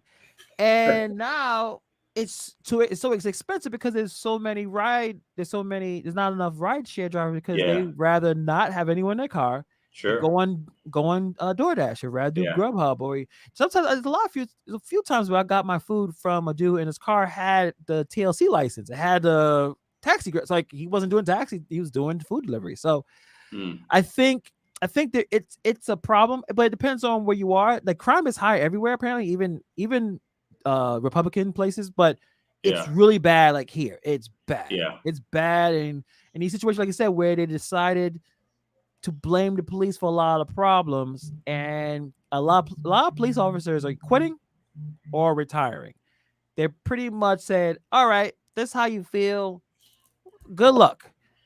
And I at this point probably should find a more safer place to be, because I know some places where it's not as bad as compared to Brooklyn, New York City. Yeah, no, it's bad. I don't want to say it's not, but I feel I don't know, man. Maybe I'm too positive. I don't know what it is about me, but like I don't live. I live in a spot that I feel very comfortable in. I have a great neighborhood, and it's very progressive. But I walk freely at night with my dog sometimes. I don't feel threatened at all. And I know other people probably be like, "You're crazy. What are you doing?" Like, I just don't feel like I just don't. I choose not to look at stuff like that, and I'm not hanging around those elements. And that's what I was gonna say. Like, if you have a solid friends where none of y'all ever doing anything weird, You're not out at a situation on a corner on a block at a time where you know something may go down. Like Right. you make those You decisions. make those decisions. You know what to look for. You got your head Yeah, on a swivel. Like I'm yeah. not. I walk my dog right now. Yeah, Yeah. yeah. Crime is terrible, but I could walk and chill because I know I'm not friends with people who are self-destructive, who Right. are on these type of going at. But yeah, a few blocks from my house, I could be in an area where there's definitely something may bound Yeah. to go down. Yeah. Yeah. Um, but I wish I did do ride share. Problem is in New York City, you gotta do too much. You gotta jump through too many hoops. You gotta get the license. You gotta get the insurance. Do But you I guys get wouldn't. some kind of tax out there, or is that just taxi cabs? You have to pay for some kind of permit out in New York City, or is that You just gotta, taxi? yeah, you gotta get like the license plate, the TLC license, which is very Mhm. expensive. You gotta get through all these classes. It's not as easy as everyone else. You can't just like you got the car and you'll download the app and fill everything out. You can do ride share. So I would like to do it just another way of making money. And like I said, do how you do it. Wait for a really good concert. It's always good concerts. I was at J. Cole's concert the other day, so it's like Oh, really? I didn't know that. Oh, how was it? fantastic. Dude, J. Cole, man, that album is fire, man. That is a It was good album. I remember you did a video when I first started watching you, and I was out dashing, and you were talking about music, and you mentioned the J. Cole, and I immediately like either downloaded it or was getting ready maybe the next day, and I was like, oh man, this Hannibal gave me a great recommendation. Like, I yeah. got and I appreciate you looking at the other one. All right, guys, I know you guys are not really into. Are you guys into hippity hop? Hopefully, you guys are. Wait. Hold on a second. Someone said something on the chat. I have to put this up. It's not funny, but it's What kind is of funny. that? I almost Oh, thought I delivered to Brian laundry last oh night. This God. guy was inside area. Yeah, he has. Where do you live? Are you in Florida? I mean, he kind of looks like everyone. Well, I don't want to say that either. It sounds like they all look alike. But hopefully that wasn't Brian laundry ordering DoorDash. Did you call the cops? All right, she just like cherry She picking just goes. kind of Yeah. derailed the whole thing. Yeah. Um, No, we yeah. got listen, let's talk, man. AZ. I listened to the album last night, was it? I listened to it yesterday and the day before a little bit and then today. How was it, sir? Um How was it? okay, I base everything off, remember the old Source magazine? Yes. Yeah. How many Okay. bikes? The mics. Yes. I give it 3.5 mics. 3.5. Maybe 4, but I haven't gotten into I like to listen to an album twice, and I Okay. haven't gone through the whole album yet. Twice. Yeah. I'm 1.5 way there. But it's solid. I like AZ because of his flow. I like Yeah. his bravado, like his voice and his structure of his flow. He's a pretty good lyricist. He's not up there with Nas or J. Cole, so it's hard to, he's a level or two below those guys. But I do really like AZ a lot. He's Dominican. He I is didn't even Dominican. know that. Yeah. I You didn't didn't know he's that. I think he's mixed. No. No, I Yeah. think he's black and Dominican. Yeah, yeah. I knew Yeah. that. His last name's Sosa, man. Yeah. I thought I thought it was just regular black dude. But Nah, I love I listen to all of his stuff, and I'll put it at 4. okay. Probably because I was happy that I saw him release an album, Yeah. and the guy could put rhymes together. Man, Like I love it. I love it. he can have it. Joe Gig asked a question. Does Missy Elliott count? Of Yeah, course she does. absolutely. Missy Elliott is phenomenal. She can spit too. I mean, she's a songwriter. Let me give my top 5 women MCs. Missy Elliott's there. Yeah. And MC Light. Okay, you're going old. I was a big The Brat fan. Yeah. Queen Latifah is definitely in my top 5, right? And Lauryn Hill. Those are my 5 MCs. Oh, I don't have anybody current, but yeah, the current is Nicki Minaj isn't bad. Nicki Minaj's got flow. Nicki Minaj can rap. Yeah, I mean Okay, Cardi B can rap. I'm not taking anything away from them, but like that one verse that Nicki put out on Monster. I still don't know of any woman that did like she killed. First of all, she outshined men, all of the men, in my opinion. Like, she absolutely agree. Yes. I like how she looks. But there is you said you like how she looks. Obviously, there is a rapper. I forgot her name. She is current. From North Carolina. I like Young M.A. too.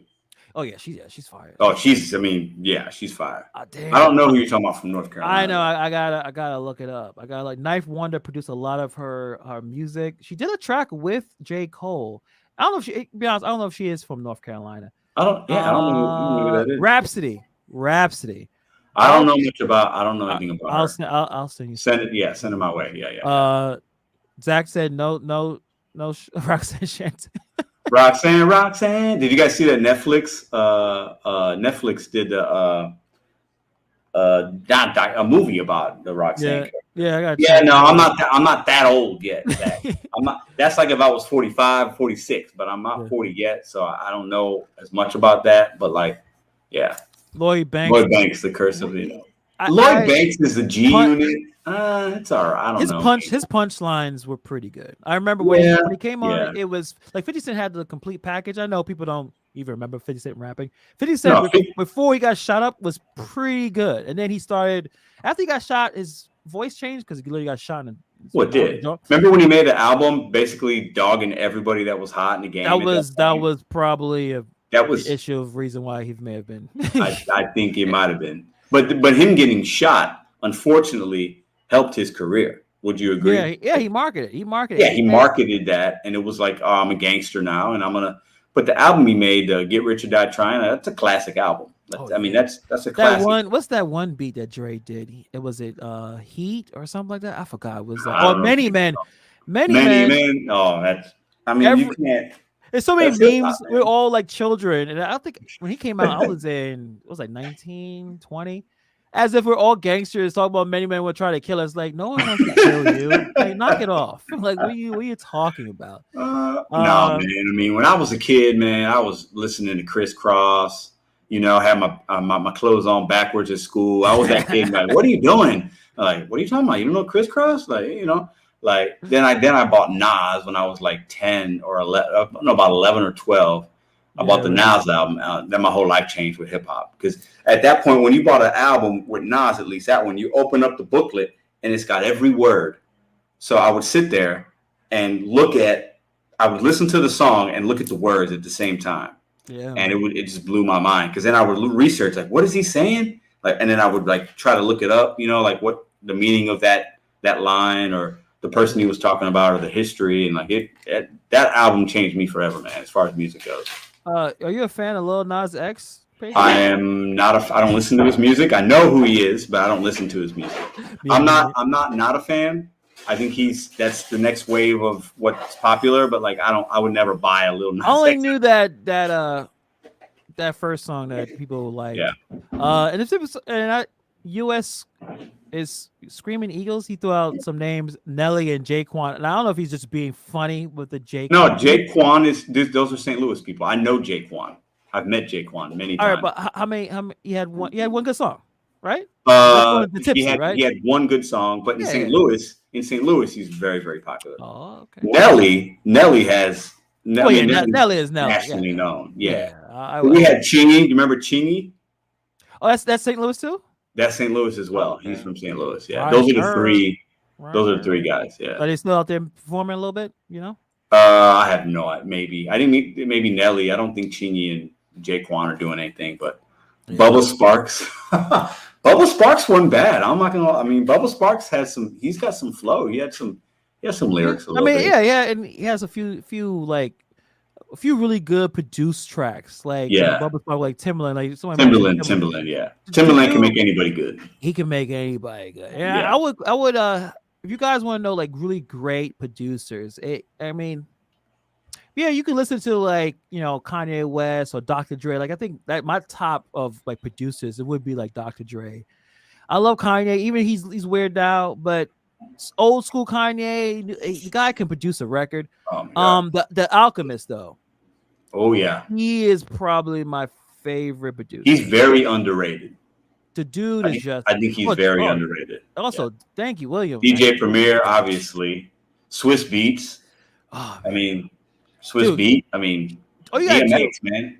DMX, man. DMX had, in my opinion, the best calendar year of any hip hop artist in the history of hip hop. 1999, he had two banging albums. He was brand new.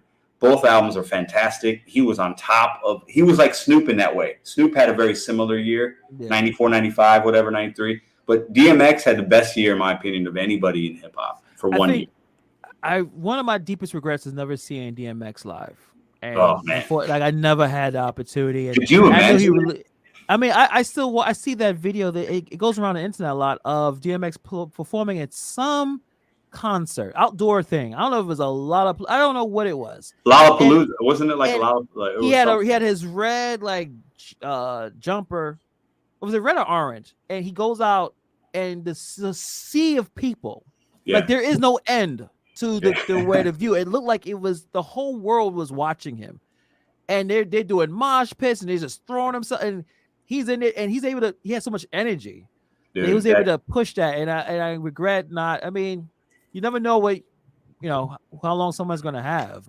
man, I think a lot of these artists, man, the transcending ones, they deal with demons and addiction, and they deal with a lot of stuff that we can't maybe relate to in that on that level. But I think that's what makes them so great. Sometimes so they take all that passion and fire. Somebody like DMX, like that guy was he just looked at the world differently. And at the end of his life, he was obviously dealing with a lot of crazy stuff, But like, Yeah. man, when you put him in a booth, or somebody like Jay-Z when he was hungry before he got to be Jay-Z that he is right now, like Businessman, man. He's business. he's business now. I'm not Yeah. knocking him, but like he's still one of my favorite artists. But like you put those guys in a booth, man, they're on a whole nother level, man. Like Yeah. it's different. Sometimes you at least for me, when the artist seems to be doing so much better with themselves, you get annoyed if their projects is not as great now as they were back then. But people change. Like it's not the same level of urgency to make something, or a lot of, like I said, anger or passion. You're doing well, and I think let's circle back to gig work. Your creator that started really into the gig apps and maybe really anti gig app, like DoorDash sucks, but then when they evolve and say, you know what, it may not be great, but get other things going. I think Yeah. people who are watching it shouldn't take it as, oh, what happened to him? It's something, things change, the That's process kind of where changes. I'm at right now. Like, yeah, like things change and you adapt and you evolve and you learn things, and we should all be doing that. Like, am I gonna have a channel just bashing DoorDash every video? Like, I could, yeah. Like some of my most popular videos are ones where it's like something bad happened. That's most of us. DoorDash does something bad. People want to watch because they want to see what the badness is. They want information, But like at the end of the day, like you can't just do that every day, like just for clicks and views. You should be evolving in some way. You know what I'm saying? And Yeah. good for Jay-Z. He's a billionaire, and he's that's it. He's evolving. His And he life can, has changed. and Duke can still spit. Like if you Oh, listen he to can. any Oh, kind yeah, of like new yeah. thing, he's coming in. He may not be necessarily the strongest anymore, but the Duke can still put it in. Joe could drop his favorite list. Bone Snoop Thugs. Oh Dogg, my. Bone, Ooh. Monty, but these are all good. Oh no! These So are, Joe was saying he learned his hip hop from Mariah Carey features. So these guys did songs with Mariah oh, Carey. that's Now, what's Joe, up. you forgot a big one. Mace and Puff Daddy. Oh. They did songs with Mariah Carey as well. But I didn't know I guess maybe Bone Thugs too did one. No, no. Hold up. There's no Yes. way Oh, it's Mobb really Deep. good. There's no Yeah, way no. Mobb Deep did a song from Mariah. There's That no one way. I don't know Mobb Deep, but Bone Thugs with her, fantastic song, really good song. Nas, I didn't even know Nas did more. The one feature I love for Mariah Carey was ODB and Oh, Prada. that's the best one. Yeah, Yeah. me and Mariah go back like babies in pacifier. Oh, Yeah, Dirty Bastard, man. One of the best album covers ever. His welfare food stamp. that is one of the, I my mean, come dad on. brought that out, and I looked at it, and I'm like, "Well, what is this?" Because yeah, I was living in the hood, but my parents worked, so I didn't never seen I was like, "What is that?" He's like, Yeah. that's a food thing." I'm like, and Brooklyn Zoo, Oh, shame that on you for beat, stepping to the old dirty bastard Brooklyn. I mean, everything about that song's great. just yeah. Listen, we gotta make a hip hop podcast. But I promise you can't play Dude, any I damn songs mean, on YouTube, man. Like you just be talking about it. like, and there's so many other obscure ones that like are so good too. We talk like Mortal Technique. Like somebody gave me his like mixtape or something. I was like, who is this guy talking about? Like, You mentioned that on the show, dude, and I should have called in. I was like, can we all stop gig work and let's talk about Immortal Technique? Because if you want to talk about passion and fire mixed with ooh, like high level lyricism, and Yes, he and has high level intelligence. High yeah. level intelligence. I think if you walk by this guy on the street, you would dismiss him as a thug or somebody that is nothing. This is an intellectual human being that has world experience, and he's a rapper. But he's more than that. And he'll rub a lot of people the wrong way.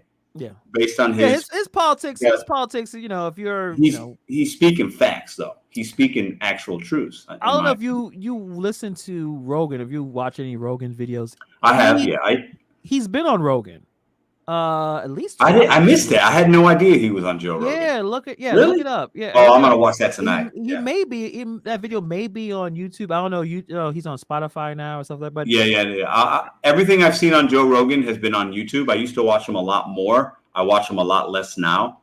But those 3-hour shows are like, Jesus. No, he's a great interviewer, Joe Rogan. Yeah. I'll give him. Yeah, that. He was on. He was in early JRE 244. That's because I don't know how episodes you have now, but wow. Yeah, he was on it real, and Joe Rogan could talk to anybody, but he can, yeah. His Immortal Technique, he should be more famous. Like I think AZ should have been big. It just some people get on and some people don't. Well, I think with the music industry, I think there's some people that just those record execs or companies are going to push a certain agenda based on what can be played on the radio. Yeah. And a lot of AZ songs aren't going to be radio play. No Immortal Technique song is going to be on the radio. I think he was blackballed basically. Yeah, so you can't make it really big unless you're on the radio, unfortunately, in this day and age. So, because you got to have those top 40s, you got to have that exposure. You got to be able to be on Billboard or whatever. And, Eminem. I like Eminem. I didn't like his first album because I couldn't relate because I thought he was like putting his mom in the trunk and killing his wife. I'm like, I can't relate kind of music. But like as he got more into his rap, I started liking him more. So I think Eminem. It's funny. A lot of us don't really like to give him a lot of respect. I think it's a little bit because he just, I don't know. It could be race related. I don't know. The dude can put rhymes together than most. So I don't know. Like people may not want to put him on their top, personal top 5, but he can out rap most people top 5s. Like it's just it's his content. You may not like what he's talking or how he's speaking because it may not be relatable, but the dude can. If I had to put what I had in my bank account, and we were doing a versus battle, and you gave me 10 MCs, and he was one of the 10, I'm putting my money on Eminem. Yeah. To win in a cipher, that's who I'm going to put my money on. The person who's going to take it the most serious, who's going to put as much effort, is going to be him because he's always have to prove to himself. Yeah. Really good question from Pull My Finger. Is Lil Wayne overrated? My opinion, he is not overrated. Lyrically, now again, content. His content is basically the same thing. He does drugs, he sells drugs, he has sex with women, he has guns. That's a lot. Unfortunately, that's his topic. But in terms of Lil Wayne's wordplay is fantastic. His wordplay is. Yeah, so I don't think he's overrated either. Yeah, when Kendrick Lamar says Lil Wayne is one of my favorite rappers, you got to take that seriously. Why would Kendrick? When everyone thinks Kendrick is like the top, he says Lil Wayne is his favorite because he knows there's talent there. Now Lil Wayne looks the way he looks, and syrup. Yeah, but don't drink syrup, you guys. Don't drink that because it's not good for your brain. But he can just rhyme as if I've seen some ciphers. He's clearly high, but he's just able to put words together. I'm like. This is like he's not on this earth kind of thing. Like I feel like he's an alien. He calls himself an alien. He is an alien in some ways, and his wordplay is great. And you hear it, and you don't even hold up. It sounds good, but then when you dissect the word that he put together and how it went with the sentence before and then the sentence after, there's not many that can do it like him. So I think he's properly rated. He's not in my top 5, but he's properly rated. Yeah, he's up there, and we got two really good posts. I'm gonna show right here, very quick. He says M is the best ever. Rakim. Someone showed me. I saw a video. I think 50 Cent put it on his Instagram of Rakim and the Tiny Desk concert. I don't know your Tiny Desk. It's basically you get an artist and they put him in his little room, his little tiny, and it's like a live performance. And Rakim was on it, and he's phenomenal, man. I put 7 MTs. I put them in a line. I put 7 and more. Rakim is. And he did that in the 80s. Yes. Like Yes. that, you may think that's pretty good right now. That's 80s where 80s was still like hip hop, like it still had that Yeah. simple. And then No, Rakim he was like, was yeah. He wasn't like the fun, like, he was no, like the he had introspective the thick rapper. chains, he had the nice Yeah. clothes. I'm like, if I'm gonna look like a rapper, I'm gonna look like him. But I some didn't, people, for me, Rakim was Nas before Nas was ready to yeah, make music. yeah, You know what I mean? yeah. And their styles are similar in some ways for me. And Rakim's, he's If you want to see another really sweet video, is when DMX meets Rakim, and it looks like it for the first time, and uh-huh. DMX he basically like he met his hero, like super Wow. happy, kept Yeah. hugging him. You never saw, and it's weird because he's a legend, but he looked at Rakim like the God MC, so he's Yeah. like Yeah. smiling and getting, Rakim is cool with it, but it's like he's like, yo, this is my. And he started spitting Rakim's rhymes back. That's like Oh, the highest form of respect when you see stuff like that. But yeah, man, it's a very interesting thing about hip hop. It's based out of a lot of sorrow, you know what I mean? A lot of mm. struggle, but it's It crazy. used to be. I think it used to be. UGK, rest in peace. Yeah, Yeah, man, man. Pimp C. UGK's good. I didn't listen to. I don't think I ever bought a UGK album, but I always respected the music. Have I you was more ever? Outkast. I like Outkast. Yeah. Andre 3000 is in my Of top course, of five. course, I'm a of course. big Andre 3000 fan. I need him to make an album. He should have made it 5 years ago. He He's hasn't. weird, man. But He's weird. He doesn't yeah, care. man. I haven't listened to a lot of UGK, but we haven't mentioned one of my top guys, Yeah. Big Pun. Oh Big yeah. Pun's Capital Punishment Oh is yeah. a classic album. It is extremely underrated, and The dude he left had, us too soon. yeah.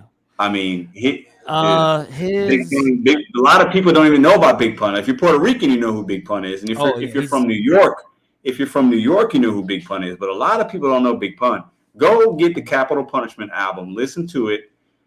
I mean, it is. He holds his own with, like, he has songs with Nas and Raekwon, and he's holding his own. Like, he And probably Mobb is Deep, better. and he's Yeah. got songs with obviously Fat Joe and all. But like, yeah, he's And yes, he was very big, but the dude had he threw so many syllables and the rhymes. I don't like yeah. that one he did with I forgot the name of the damn song. Him and Fat Joe, middle of Italy with I can't I'm in the remember the middle of line. Italy, the middleman who didn't do diddly. I'm Yeah, like, yeah, yeah. what the fuck was that? Like, it's so good, so good. I will go back because I know you said you didn't buy a lot of UGK albums. Yeah, There's one song called "Murder." I don't know if you ever heard of it.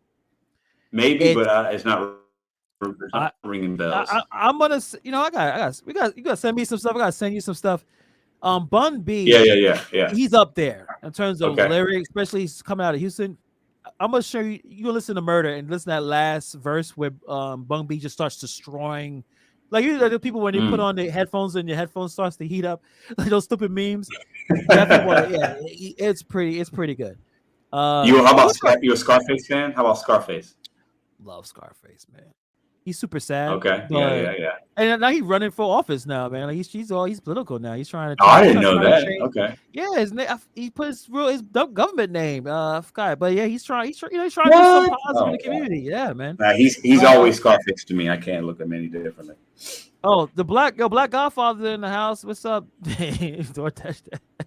But I might, you know what? I might be honest something. I'm thinking that's what it is. He's laughing because I'm right, but I don't know. Maybe. I don't know. That'd be a bit much. That was on the nose. Like, he has a Godfather like imagery, and he was like Black Godfather.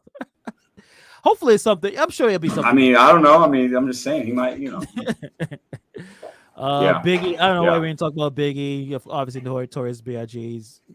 I mean, that goes without Mr. saying. Cruz I can't. album. I'm not going to mention Biggie because that's.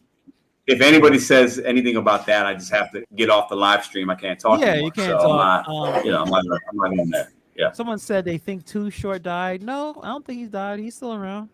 Too Short's still around. I don't know if you're Too Short fan. It's a lot, I know cocktails. These are the tales that I tell so well. You don't like my dirty raps. You can go to hell. I know Too Short. Okay, so I think Cherry Picker's a troll. Trolling over here. Oh no! But you played it. You played that song, didn't you? Don't lie. Obviously, everybody right. had the song. I mean, come on, That it's a that party sample is song. fire. That It's a sample is I fire. mean, yeah, there's nothing wrong with the song, but that's And not he hip was hop. dancing too. He was dancing. Oh, he could dance, yeah, but that's not hip hop. That's not hip Yeah, hop. It's he not. was biting off a hammer. I mean, that was it. They were looking Yes, for yes. a hammer. People make fun of Hammer because of dumb parachute pants, but if you listen to a lot of stuff, MC Hammer could rap. Like Oh, he he could had the rap. skill, but it was about commercial and I don't know, saying selling out, but I mean, the dude made a lot of money and blew it all away. But Yeah, like the dude yeah, could rap. It was just that parachute pants nonsense. yeah. And break it down. And he started doing. Oh, he's like dancing like. I should go get that outfit for Halloween. You gonna be you a Halloween person, Pedro? No, I'm not. Mm-mm. Because the cat thing, No. right? Yeah, it's the cat thing.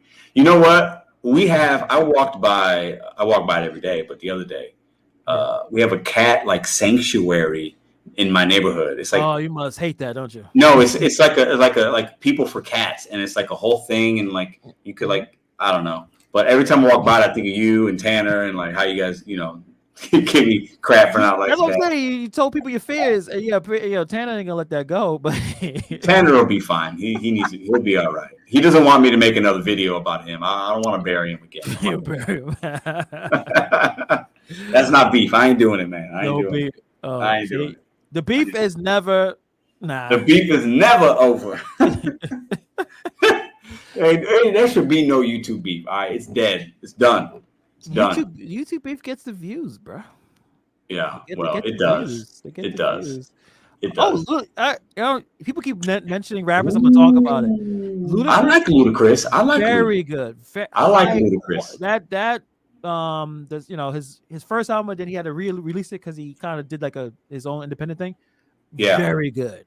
He's one of those guys that he's got good A and B side songs. You know what I'm saying? Like he's got the good club bangers, but he's got lyrics and some storytelling and like And when he was able to, when he had just jumped in and did features, he had like really great 16s. Like he just you featured him when he was doing it. Now he's Fast and Furious? I don't know. Yeah, he's making like 90 Fast and Furious movies. Like he's an actor now, but like Ludacris he's legit. He's legit. Yeah, he's good. He's good. I definitely mess with him. Is anybody else throwing some more stuff? Oh, Razcat. I don't know if you're a Razcast fan. That's West Coast, right? Yeah. Razcat. Yes. Okay. I'm not gonna say I'm a fan. Yeah, but I know who that is. But yeah. You of all the regions, you're more like your region of like the Midwest, No, I'm more East Coast. Okay. Then I would say I'm South. As far as Midwest, like I'm not like a Nelly fan or like those aren't albums I would purchase. I liked, Bone Thugs and Harmony was somebody I really enjoyed. Yeah. Coming from Chicago, they were super popular in Chicago just because of proximity, and they were making that rap singing kind of stuff before it was really really popular. The melodies and stuff were good. Yeah, the beats, but I'm more East Coast, man. I'm a more East Coast hip hop guy. The Chicago rappers, Common's great. Obviously, Kanye's from Kanye's the most popular, but but Common was the first big Chicago guy, and he started out super small and then kind of got bigger as he went along. Yeah. There's somebody I'm forgetting that's from Chicago. Oh, you like Twister? Twister's from Chicago. I did like Twister and like Do or Die, all those guys. But the other guy from Chance the Rapper, I don't listen to a lot of his. I don't listen to a lot of. What happened to him? What happened? I don't know what happened to him. He was on a trajectory of making good music, and he was going to be the next guy. Like he's going to be the next. And like he just like I don't know what happened. I think Kanye got to him. I have no idea, but because Kanye did some stuff to him. But listen, I'm going to be transparent with you guys, okay? Yeah. I am a huge Kanye West fan. I am a huge Kanye West fan. I like his new stuff. I like his old stuff. Mm-hmm. I think his there's not a lot of skips for me on Kanye West. Even some of his new songs, there's just not. I'm a big Kanye West fan. I think production-wise and mainstream hip-hop, his first couple albums are, Jesus Walks is a transcending hip-hop song. He's making a song like that in the hip-hop era where that was not popular to make, and, it's great. But, like, even his last CD, dude, I don't have a lot of skips on that, and that's like a Christian hip hop, and I'm not a gospel kind of guy, but like the words, I think I would challenge you guys to listen to some of the words and what he's really talking about, relationships and like life and defeat and pain. Like, I'm a huge Kanye West fan. He's crazy, but I like the music he puts out. I'm not gonna lie. I still support a lot of Kanye West stuff. I know a lot of things that people get upset about what he says, and it's interesting. Again, it goes to this echo chamber. Like, I gotta agree with everything someone says. And if they say something that I don't agree with, they're terrible. And I don't know why we have that mindset. In terms of, there's some albums that it takes a what's Yeezus, like Yeezus, right? He had a couple good songs. He had a couple good songs, I think, on that. Yeah, Yeezus does have Blood on the Leaves, and I do like that one. That is a good. Okay, that's a good song. Like but like, yeah, he made the album. Yay, that's a trash album. There's one good song on there. But like the Donda album, I'm gonna tell you right now. I'm gonna give you my opinion on Donda versus Drake. Okay, Donda is a far superior album in my opinion than Drake's new album. I listened to both of them. I'm not a huge Drake fan. I think Drake lyrically is really good, but like every song is the same. He's talking about basically how good looking he is and how he can get any girl, and his house is a mansion. He has every car imaginable. I cannot get down with that because it's not relatable. I want some substance. I don't care that you got wine in a club and you're gonna maybe have sex with Kim Kardashian. Like, I don't care about it. Yeah. And like, all these pretty boys want to listen to Drake. Like, give me a Kanye West album. Give me something with some kind of emotion versus the Drake. I'm too sexy for my body or whatever he's got going on over there. I'm embarrassed that I like that song too. And when I first heard it, I'm like, this is a stupid song. What is wrong with it? What's happening? Because I'm listening to the Drake album, and and you're right. The first 4 or 5 songs are the same songs. Yeah. His best song, in my opinion, is probably the first one, because once you got that, he sets a tone. But then he's like, okay, all right, he's pretty good. Like, was it Champagne Poetry? Pretty good, because he is going through some up and down. It's the same concept. Like I said, same theme every single song. So he definitely average album, which is he was not doing average albums. Now it's average. He's not pushing himself creatively. And Kanye pushed himself creatively because he's the most creative person we kind of have. I can respect and appreciate somebody going out on a limb and not caring about what anybody else says. And I'm going to make my music for my music. And it's not going to be on the radio, and I'm going to make it. And I like that kind of music. I like thinking about that kind of stuff. So, to the window, to the wall. Xander, Is that Little John? Is that Little John? Who is that? Little John with Skeet. Little John. Right? We all know what skeet means, and we're not going to talk about it. This is a family show. And we had kids yell that out. Now, they didn't know what that meant. But damn, that was catchy. Man, that was catchy. It is. But somebody said Wu-Tang. Look, listen. Yeah, I was about to say something. Like, we even discussed a little bit of Wu-Tang there. This is from a place. This is from a place in northern Michigan, a bar called Be Well. I visited, and this bar is so awesome. Yeah. Everything he makes is there, and it's all like mead and like beer, like bee beers and stuff like that. Anyways. Okay. And you walk in, and he's got like Wu-Tang, and maybe he'll have like an ACD, and like the album covers are part of his like t-shirt merchandising. And I saw the Wu-Tang one. I was like, how much is it? He was like, oh, it's $1,000. I'm like, okay, give me that. I don't care. I'll buy it. I think it was like $40, but I bought it and I was like, I need that shirt. Like, what is your favorite Wu-Tang rapper? Oh, rapper? Yeah, for the Wu-Tang Clan. What's your favorite rapper? All of them? Ghostface Killer, hand down. Ghostface? And after that, Method Man. After that, I'd probably say Raekwon, but I'm a Ghostface Killer, man. Ghostface Killer for me. Yeah. When if you look at just Wu-Tang, like what they did with Wu-Tang, maybe it's different. But outside, who I think is the best rapper out of the clan? Out of all of them, Killer. Yeah, because I know like Method Man probably is the most commercially successful rapper. Maybe not even. I don't know if that's even true, but I think he's the most popular. Out because I think he probably has more like that one song he had with Mary J. Blige. That was probably that's a great Grammy that song. he was putting, and he's You're able all to I do the need. You're commercial. talking about You're All I Need. Yeah. So I'm thinking definitely that. I'm gonna say ODB, even though Really? Well, I mean, ODB's a front man. He's he's not the front man. He's the kind of hype, like funny guy. But well, like he would, man, like I said, those two, Shimmy Shimmy Y'all and Brooklyn Zoo, put them on. I could play that on repeat. Like, oh, do you think? Okay, do you think if Old Dirty Bastard was, not to say DMX was disciplined in any way, but do you think if Old Dirty Bastard had somebody by his side that was really like challenging, he could have been like the next DMX? Maybe he gives me those passion, that raw. You know what I'm saying? Like, but he was too goofy to be taken seriously sometimes. You know, he was just too. He didn't take himself seriously. He didn't take himself seriously. Yeah. Like I remember watching this on MTV. He'd take a mic talking. I guess if he was like, "Yeah, I had gonnorrhea twice. Like, yeah, I burnt twice." I'm like, "Why are you talking? Wait, what's?" I asked my dad, like, "What's a gonnorrhea?" And then he has to explain it. He didn't want to explain it. Yeah. But yeah, Raekwon, I think it's like, William, he needs to be on this chat, man. Only built for Cube. That album.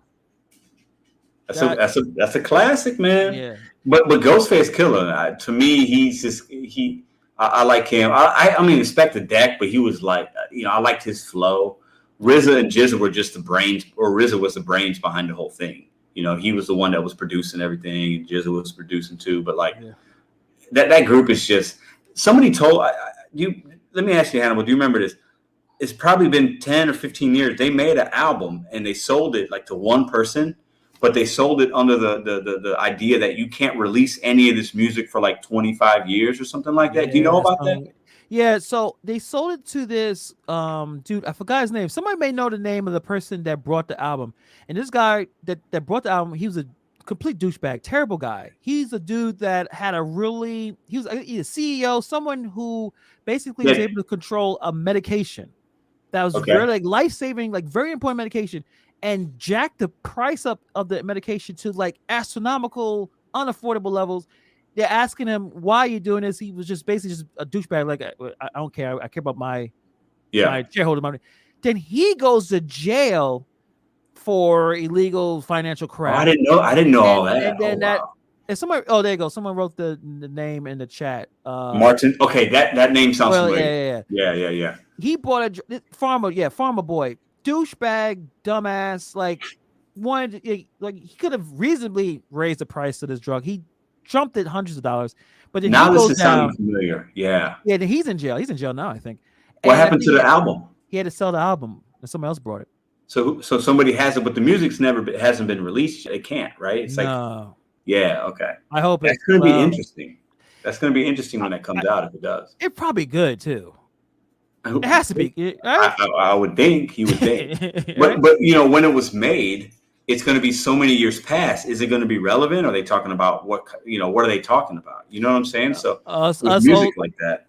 Old fogies can't wait. Like we'll be like 60 years old, listening to some Wu-Tang in the car. Like this came up. Probably the car be driving us at that point. Yeah, I'm looking forward to it. I will definitely look for you. But that guy was a douchebag. But Farmable Redman was good.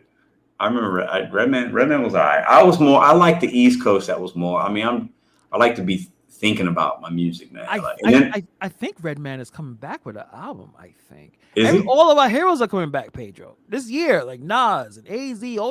They're broke before he passed. Are they broke? Is that why? Nas is not broke. Nas is not broke. No. Nas is not broke. That dude he invested in the Ring Company before it became off. Made probably millions. He invested in Coinbase before they went public. Yeah. See, what I like about Nas is he's not somebody that's he'll tell you that in a line, but he's not gonna brag about it. He's gonna say like, "Yeah, I'm good, but I'm a king. I'm building a real empire. I'm getting back." Yeah, he's not gonna be like doing Tiffany commercials with his wife like Jay-Z. You know what I'm saying? They got commercials of Jay-Z with his hair. Nas will never do nothing like that. No. You know what I'm saying? Like, it's just not. He's built different, man. But you know what? We all embrace different. Oh, all right. Again, we got to get a stream with William because he's just dropping Keith Murray. Yeah, Keith Murray. The most beautiful. Remember they had that group. World. It was Keith Murray, Redman, and Def Squad. And yeah, there you go. Yeah. I tell you, They only made one album though, I think, right? Yeah, yeah, I and feel like that was pretty good. I it didn't. was. I missed this performance. Did you watch this? Busta Rhymes is on one of those award shows. He kind of ended the night, and he was just doing his thing. I did not see it. I did Got not see that. I gotta check it out. I know probably on YouTube somewhere. I, Busta I like Rhymes can still perform live at a high level. I like High Busta. level. He's got a lot of energy. Is that Jamaican, man? That Jamaican energy, man. That dance hall performing, Yeah, and he can still spit very fast too for a big. Well, he was big last yeah. time I saw him. Do you remember Shine Yeah, from Bad Boy? I was a big Shine fan, I man. listened to his songs like last week. That song he did with Barry Levington. Oh, He had that weird voice, and then he kind of lost the voice. Apparently, it was a weird thing. And now he got deported back to Belize, but now he was able to come back because he's a diplomat. I don't know. I'm just actually. Apparently he went to prison for like Puffy, right? Like he took a case or something like that. Hopefully, he got paid for that. I hope. I mean, you would. And then and then he messed up with J-Lo. J-Lo left him, and it's like, because J-Lo doesn't want to get killed. You with your crazy ass. J-Lo leaves everybody, so let's not. J-Lo can't keep a man. All right, something's going on. I'm not going to. I would listen. I don't want no J-Lo slander. What happened in this channel? Listen, no, I love Jennifer Lopez. Don't get me wrong. She's my number one. Okay, and everybody like. How old is she? She still looks bad. Like I think she's like 79, and she looks like. I think she's 79, Hannibal, but no, I think she's 50, bro. I think she's 50. She takes care of herself, and she is. Fine. It doesn't even make sense. It don't make sense. She's like a fine wine. She's aged. Like, I mean, it doesn't make any sense, man. I know we didn't mention any R&B, man. You into R&B? Big time. Stuff? I mean, yeah, like Tevin Campbell and Brian McKnight. I mean, oh yeah, man. All right. You know what? Next time we gotta talk about some R&B. Let's go. All right. Someone just talk about. All right. You remember? Snow. Informer could play right now and people will love it. No slander. What's all this slander? What's going on here? He literally was talking gibberish. Yeah, like he was not speaking any but patois or anything. I mean, I'm a big my favorite R&B. I'll give you. I'm a big Isley Brothers fan. Oh yeah. I like Luther Vandross. I like Brian McKnight.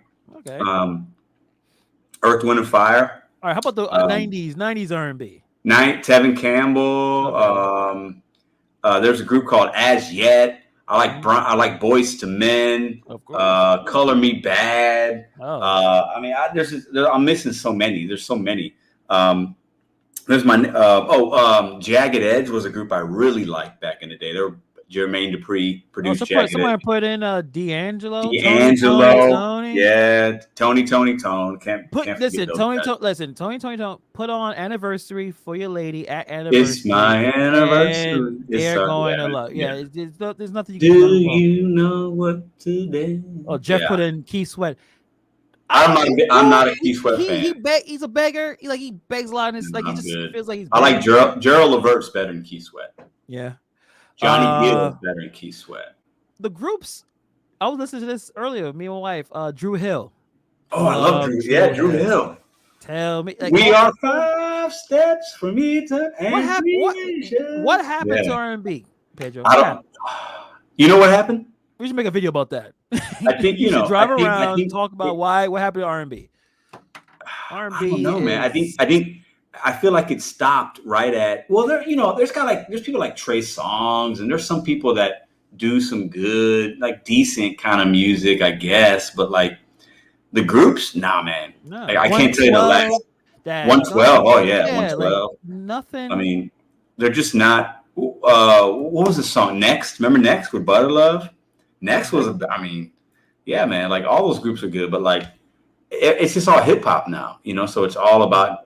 You used to have where the pretty boys would sing and they had the nice shirts, the button downs, and they had the lined up hair and the suede shoes, and they would sing. Now it's all hip hop. It's about looking tough. Yeah, you know what I'm saying? Like you gotta have tats now. You gotta have this and drugged up. Yeah, it's just. And now it's about disrespecting women versus saying, "Hey, I love you. Let me draw a bath for you. Let me cook for you tonight. I love you. It's our anniversary." Nah, that stuff ain't being played on the radio. Because women want to be in the club shaking that thing to something that's like different, They don't want to listen to Luther Vandross sing to them. They just don't want to do it. Like they don't want. They don't want that anymore. They just it's women's fault. No, I'm not saying that. I ain't saying that. I'm saying the radio ain't. It's just different, man. Like there's a group we're missing. There's a big one it's on the tip of my tongue. And I love all the New Jack Swing. Jodeci. Oh yeah, Casey JoJo. Come on, Jodeci, bro. Forever My Lady. I mean, what happened? Where's I don't know, I'm man. looking at okay, The Weeknd, right? He's popping. I don't mind The Weeknd. I don't mind The Weeknd. But he's pop now. Like a lot he knows that's what's selling. So he's not as R&B as he used to be. But I don't know Blackstreet. Somebody put in Blackstreet. Blackstreet's okay. They're okay. Really? I'll tell you they're okay. I wasn't a big Blackstreet fan. I wasn't a big Blackstreet fan. Yeah. I like Jodeci a lot, man. I was a big Jodeci. Oh, you like that slow? I like a little bit. Yeah, a little. I like that. You seem like a romantic dude. It's like you put in like romantic. You the rose petals on it. No, not you. No. Come on, man. No, I done that once. No, maybe twice. Long time ago. Now it's more like, hey, let's get a pizza and watch a movie. Like I just can't. I can't play the game. I feel you. You know what I'm saying? Like yeah. Silk. I don't remember Silk. I'm not. I don't know as many songs. Somebody put in PM Down. One great song. PM Dawn. Yeah. No, I know that. We're still missing some. Who's the other one that was around when Jodeci was around? With Bobby Brown. With New Edition. New Edition. Yeah. Oh yeah, definitely. Yeah, New Edition. Belle DeVoe. Like Belle DeVoe. I mean, oh my god. What happened? That's the thing we need to make a video. Man. We need a YouTube video, probably make 1 million views. What happened to R&B? Put like a couple of groups on the thumbnail. Problem is our algorithm will YouTube like, what is this? Is this new DoorDash group? What is this? DoorDash? What's going on here? What is this DoorDash doing music now? Or are they doing music? If not, then this will be sent to no one. You stop playing with us. Come back when you do a damn video. Oh, UDM, what's up, bro? How you doing? We're chilling. What up? UDM likes Prodigy. I want you guys to look up Prodigy, not Prodigy from Mobb Deep, but UDM likes to listen to Prodigy. He shared that with me once, and us, I believe. And Prodigy is a different kind of music. YouTube it, look it up. It'll get you amped up to do your DoorDash. So I want you to watch UDM Friday morning after his live stream, and then pop in some Prodigy and go make your money. That's my recommendation. Yeah, I mean, UDM is all about motivate. So if you can put some nice, I don't know if you could. That's the thing too. Can you dash and listen to R&B? Like if you put in some Al Green, I love Al Green. Al Green, yeah. How do we miss Al Green? Shame on us. Are you able to listen to some Al Green and hustle? No. You know what? Actually, I very rarely listen to music in my car. Really? I know it's odd because I'm recording so damn much because I got to make video. So. I'm usually listening to radio, like AM radio, and I'll sometimes if a new album comes out, then I'll put that album in. But I'm not just listening to like just any kind of music. I just rarely do that. But you didn't put anything? Breathe. Yes, Prodigy. Yep. Thank you, UDM. Thank you. Yeah. I mean, you being Spielberg every day. That's why you can't put any kind of music. I know, man. I just it is what it is. But I mean, I can't listen to R&B as I'm dashing. I need some hip hop. Actually, my preferred music for dashing is going to be some kind of rock or alternative music because I listen to that as well. Something with a faster beat, it keeps it moving. Yeah, the drums and everything and the guitar, like I like that. That kind of gets me going. If I'm going to have a beverage late night or if I'm trying to think, that's when I like to listen to my hip hop and stuff like that. Yeah. But like, I'm going to be listening to some like really like rock kind of stuff if I'm going to be dashing, usually. Yeah, Cherry Picker been coming with some nice comments. Cherry Picker, do you have a channel? Because you could be hitting him. UDM is coming up with his new CD, Go Get Your Money. And someone wrote in the chat, how we miss Barry White. Yeah. You know what? I can respect. I can name a few songs, but I've never listened to a whole Barry White album all the way through. Yeah, I never have. He has some. Yeah, he's gonna. I mean, condition guy. Condition, nice. Nice. So you like that New Jack Swing, that little high tempo, but still got that R&B 90s flow. Yeah, like I want to dance. Like if I'm listening to R&B, Like I'm gonna listen to R&B because I want to dance and move my body, Dance. or I'm trying to get it out with my girl. That's the only mean, two reasons to listen to R&B. So like, Yeah. you know, Well, you know what? We need to move it up. We need to change it up. We need to go dashing or Instacarting or Grubhubbing with some R&B, some smooth R&B. Maybe we'll be so angry or amped up. So when you come in the restaurant, say it's going to take another 5 minutes, you're not blowing your top. You're like, you know what? I'll wait, and I love you. And you sit down and wait. The merchant be like, well, this guy. nah, I probably look at them like, hold up, Start doing some old school moves for the R&B. yeah. Maybe we I'll won't do be that so old like upset. I'll do that old like Ronald Isley meets R. Kelly like soap opera, like you know what I I'm saying? know Like, all the words to Contagious, and I don't yes, care. I know the woman's. I I can don't care do either. the. Me and my It's sister good. would just go back and forth. It was. I don't care. I don't care. I There's know no R. shame in that. Can't There's talk no about R. shame. Kelly anymore though, but Yeah, you unfortunately. know what? We didn't even mention R. Kelly, but he definitely has a place in hip hop. Would But you you agree? can't. Like, Can you play his music out in your car, blasting it? not right now. You can't. Not. Now I talk about me not being afraid of my city, which is dangerous. If I do that, I might be. Yeah, I You might just get. you feel uncomfortable. Like be honest, I have not heard. There's always people blasting music. I never heard anyone blasting R. Kelly, but they'll Yeah, blast Chris Brown songs, sure will. and he's a But has Chris comedian. Brown? Is Chris? I think Chris Brown's a level down as far as offensive. Maybe I Well, don't know. yes, clearly, because But, R. Kelly. but Chris, Please I excuse look me, at Chris Brown as an idiot because Rihanna. I mean, come on. You talk about Jennifer Lopez. Rihanna is I don't know what happened, next level. but But she like, is. how do you put your hands on any woman, but much less Rihanna? Like, come on, you're an idiot. You could have wifed her up, had some kids with Rihanna. Instead, you're smacking her around in a car. That's ridiculous. Who knows what happened there? It's Who dumb. knows? But it's interesting how that was kind of, no one thinks about that. He still plays music, but yeah, R. Kelly's another level. Mario, yeah, I like Mario stuff. Mario was Mario. Who was that? He had his whole time. Who was that group? Not Mario. Neo. We forgot about Neo. He's got some good Fantastic music. Yeah. Neo. Fantastic. Yeah. I mean, since we make it, I didn't say. Oh, hold on. We forgot. Hold on. Neo. We forgot Anthony Hamilton. Oh yeah. Okay. We forgot Joe. Nobody mentioned Joe. My wife would be mad. She loves Joe. Joe is phenomenal. Joe. He's got a couple really great Yeah. albums and CDs, songs. I mean, we missed a lot of people, man. We missed a lot. Well, we're just only two people, Pedro. We don't know anyone. I mean, Yeah, my wife loves Joe, loves that Stutter song with Mr. Kyle. We ain't talking about Mr. Kyle. I like his stuff.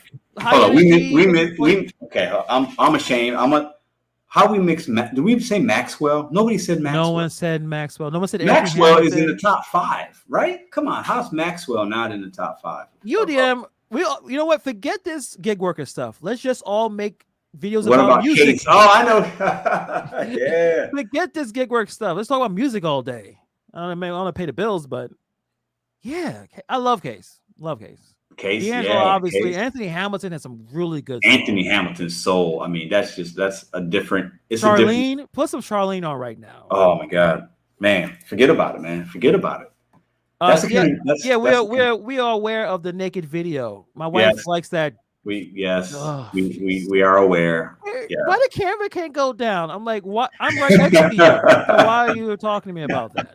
We mean, have you seen D'Angelo lately? He don't look like that anymore. No, he doesn't. But I don't want to be. I don't want to be a hater and bring that out. But yeah, he does not look the same. No, he does not look the same at all. Listen, when we get to that age, we could be blown up too. Yeah. Unless I guess we. Well, you're not you because you eat well and Well, no. I mean, I don't know about that. No red meat. I've been basically the same size since I was 11, but it's all right. You just have a fast metabolism. Yeah, I used to be really in shape though, like really in shape, and now not so much. I'm definitely in the worst shape of my life I've ever been in. I'm eating better, and I feel okay, but it's like physicality of my body. And what I can do, I definitely went down just in the last couple of years. But I used to be really, really good shape to where I was like, I wouldn't say I was like obsessed about it, but like I was the guy that I never went to the gym and like worked out like that. But I do a lot of cardio, play a lot of basketball, a lot of push-ups and sit-ups, like what I call jailhouse workout. Yeah, I have like no motivation to do that kind of stuff anymore. I'm gonna have to do it because I don't want to be like skinny fat. You know, that guy that's skinny where he's got like a little gut. You know, I don't want to be that guy, but that's in my future if I don't do something. That's me. That's me right now. But you know what? It's hard to do that. Like you said, try to do that. Try to do so many different things with different kinds of streams. You get income streams. You got to fit in a little, listen to some rough ends. You know what I'm saying? Put some of that on there. Okay. You know what I mean? Like put Cherry Picker said you should eat some meat. Why? But why? Why? Well, I mean, we could talk about that later. But I made a pizza. I took a cheese pizza tonight. I cut up onions, mushrooms, and red bell pepper. Diced it, put it on the pizza. A little hot sauce, a little pepper after it came out of the oven, and it was fantastic. I don't need meat. I'm good. You can sprinkle a little bit of meat on that. That is perfect there. I mean, maybe if you put some sausage or something, it might taste better for some, but it tastes really good to me. So. Like a hot dog, right? But to make it perfect, you put like ketchup on it. Listen, man. All right, we don't get into it. It's late. It's too late for the hot dog ketchup fiasco. I know. I don't want no beef, man. No beef. No beef, man. It's just we have to each his own. If I think are we all done throwing out names? Because that's the reason why we're still on, because people kept throwing out artists, and I gotta think of a new list of music to listen to, because that's what I listen to in the car. I listen to some podcasts. I do listen to YouTube videos because I have the premium, so I can turn my phone off. But yeah, just music, man. That's just that's what keeps me going, I think. Yeah. Do you listen to hip hop and R&B primarily, or do you go into any other types of music? I think primarily is hip hop and R&B, but it's interesting. I've learned to appreciate other types of music when I went to college. So like I never heard the Beatles in my life until I went to college and listened to I forgot, was it DJ Danger Mouse? Someone put the Jay-Z's Black album with the White album. Yeah, man. And it was so interesting. And then I was like, all right, let me listen to some Beatles. It's pretty good music, man. I mean, I mean, then you go down. Someone mentioned Johnny Cash. I listen to some rock stuff, probably old rock. I don't know the new stuff. Like, I'll listen to Led Zeppelin. They got some stuff where you listen to it's pretty good. I like the angry stuff too, like System of a Down. Yeah. I mess with that. Like that can get you going. It gets you amped up. You got to be, like with music, and it's a mindset. What are you feeling that day, or what do you want to feel that day? And that's going to take you down the path of whatever you're going to listen to. Slipknot. Someone was talking to me about that the other day. Yeah, I don't know. I know Slipknot, but I can't say I've ever listened to a song of theirs. But I know who they are. It's aggressive. But it's like it's like screaming in the mic. Like a little mixing. And people are still putting in more. John B. Oh, I used to call me John B in high school. How did I forget John B? Check on YouTube. He did a concert recently, and he sounds exactly the same. Yeah, John B, man. I used to, when I was in high school, I had I kind of looked like John B. A little bit, you do. Before I had the beard, I had like the thin pencil, and I had the low hair, and all the black girls in high school. John B, it's John B. And then you start singing, and you're like, dude, oh my God. It was brutal, man. Yeah. Oh, him, that song with Tupac and the Tupac. Dude, yeah. Never do what they do. Yeah, he had a couple good songs, man. But yeah, he did like a little concert on BET or something like that. It was on YouTube. It was watching it. And when you watch an artist from like, so it's like decades now, it's like, or is he the same? Sound the same. Just hitting everything. You know who we missed? What? Usher. Nobody mentioned Usher. Usher, yeah, definitely. Nobody mentioned Usher. It's funny. He kind of was up there for a while, and then he's still around. Like, he's actually, if you think about a lot of the R&B single R&B artists, he's had probably the longest longevity out of a lot of them, because he was making music. He was like 16, 17 years old. He's got to be 40 something by now. So yeah. He's been doing it for a while. Yeah, he did a little bit of everything. He did a little pop there. Do you like John Legend? Someone put John Legend. You know what? I mess with him a little bit. He's got a. I can't say I'm a fan. I think he's a little like, I know some of his music from the like popular radio, but like I feel like a lot of his songs are very, very similar. You know who I like more than John Legend is the guy. Miguel. I like Miguel a lot. Oh You know yeah, who Miguel is? Miguel has some and then he was there Miguel's got too. some good songs. I Yeah. feel like at a certain time, I don't know, was it 2010? R&B just died. Like what? When did it? Yeah. It feel like it? Like because Miguel was there in 2010. Yeah, Neo but was he's been there. making he's been making stuff even maybe in the last 6 years or so. Yeah, like So you know, Skywalker, whatever that with the Trevor yeah, Scott. Like yeah. that was maybe, and then like it just went. That was it. It just went all pop, man. It just went all pop, you know. um, Zach Yeah. does not appreciate your disdain for John Legend. He's all right. He's just I feel like he's a little too whiny for me.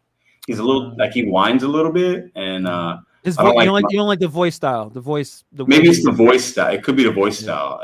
I appreciate the talent, but the voice style, I just can't get down with it. There's a few decent songs I like. Yeah, it's cool. I will say this: I like Justin Timberlake a lot. I like Justin Timberlake. I've got a few of his albums. The Bring Sexy Back album, the one where he's got two albums I really really really like. When he broke up with Britney Spears, Never Cry Me a River, I think is a really good R&B. It's a good pop R&B song. I like Justin Timberlake. So the 2020 Experience album is what you're talking. Yes, maybe 2020. Yeah, that's a good album. That was good. Yeah. Great, because Timbaland he just know how to produce music. Yeah. Basically every song almost had like I said, a B-side or remix, like Yeah. at the end. And another one we forgot to talk about. I don't know if you like him, Robin Thicke. I don't know if you are a fan of his music. Not a big. He's not a big fan of him. Yeah, I mean he's got a couple good songs, but I don't. For me, I can only speak of people that maybe I had the album in my hand and I listened to the whole thing, and I think I've only listened to maybe a couple Robin Thicke songs. So yeah. Someone put don't say Lance Bass. Yeah, I don't know. No, I'm not talking NSYNC. I'm talking Justin. I'm talking Justin Timberlake solo. You didn't like all right. So you were there with us or with me when the pop music exploded. Yeah, you had the Backstreet Boys, you had the NSYNC, 98 Degrees. 98 Degrees. Yeah, I remember that. And I think NSYNC was probably all right. Backstreet Boys had was it the way? What's the big hit? Oh man, I don't know. I mean, if I heard it, I would be able to sing it probably. I Want It That Way. I Want It That Way is one. Yeah, I think Backstreet Boys had better overall music. Yeah, I think NSYNC was more successful. I think NSYNC was obviously more successful with no strings attached. They sold like a bazillion albums. Yeah, but I think Backstreet Boys collectively as a group were better. The five of them. I think NSYNC, you had Justin Timberlake. That was the dude, right? Yeah. But like Backstreet Boys, I think collectively as a group they were better, and they made overall. I think their catalog's better. I think NSYNC was just more popular. Yeah. Someone put Old Town. I know what you're talking about. I don't know if they actually made anything. I know it wasn't like one of those reality show groups that they put together. Yeah, it sounds familiar, but I don't really. I can't speak about Old Town. I don't know anything about that. John McCallion put in William Hung. Is that the She Bang?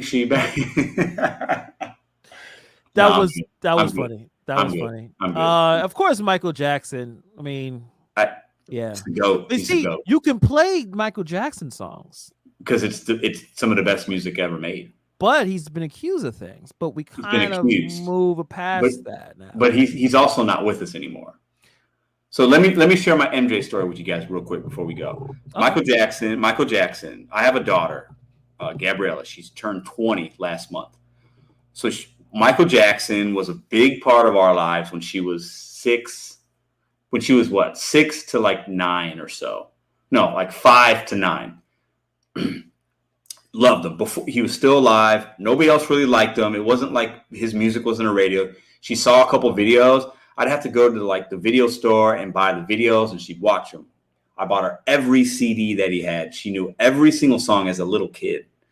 We were eating at McDonald's one day, and I opened a newspaper, because that's people used to read newspapers, and I see that I had heard that he was passed away. I didn't tell her yet because I didn't know how to tell her. I knew it was going to kind of maybe affect her a little bit. I didn't know how she'd take it. And I saw the newspaper, and she saw a picture of Michael Jackson in the newspaper as we're sitting there eating our like egg McMuffin. And she's like, "Papi, is Michael Jackson? What's going on?" And I was like, I got to just tell her. So I told her, and I've never seen the more saddest face in my life, Hannibal. Like she didn't even like she was like crying but not making any like sounds, and she was just like, so can we not listen to his music anymore? And I was like, no, his music's still going to be around. And we went home that day. All she did was watch and listen to his music all day, and she was like drawing pictures of him in like her little book. Like Michael Jackson played a big, like I was a big Michael Jackson fan. I haven't watched Finding Neverland. I really don't care to watch it because I feel like it might ruin it for me. But musically, Michael Jackson was he was a man. Like fun another like you don't think he's like an alien. Like there's just certain people who are put on this earth and their talent. And it's funny, my aunt's birthday a couple of weeks ago, and we was watching old school Michael Jackson, like from Jackson 5 stuff. And it's like how this person was talented from birth. Yeah. From the time as a small child, the father knew. I mean, the way he treated him was but it's terrible. But he knew this child was special and just performed till he died. It's crazy, man. So it is crazy. And he was making music about world issues, but making like good music. It wasn't like B-side. It was like mainstream music about. I don't think I ever heard a Michael Jackson song that I did not like. Yeah, I don't think so. I haven't like maybe you may not listen to it all the time, but I never heard like a bad song. I think every artist I've heard had a song like it's not good. Yeah. But Michael Jackson, every song from all I haven't heard a bad song. So I mean, even you got two different Michael Jacksons. You got the Jackson 5, then you got the young man with the afro before he did what he did to his body. But then you got the 2.0 Michael Jackson when he had the plastic surgery and did whatever he did to his skin or whatever, whether it was disease or not, who knows, who cares? But like he basically had two different Hall of Fame careers, in my opinion. Yeah. I mean, that was a sad day. I remember that day, man. It was tough for my kid. That was a rough day. Yeah. Music just puts us in this mode. Like we think we know the person. You know what I mean? Like I can remember all the most important artists that passed. Like from like I said, DMX recently. Yeah. I remember when Tupac died. I remember when Notorious B.I.G. I remember those days. I remember where I was when those certain things happened. Even with Aaliyah. Yeah. No, this is the biggest fan of Aaliyah, but I remember I was away. And I remember like she crashed in the plane. Like what the I mean, it is crazy. Those type of things you remember. Oh, and the worst one is not related to music. Kobe. I've never seen so many men get that emotional about someone they didn't know. I was at work, man, and I was like, this ain't real.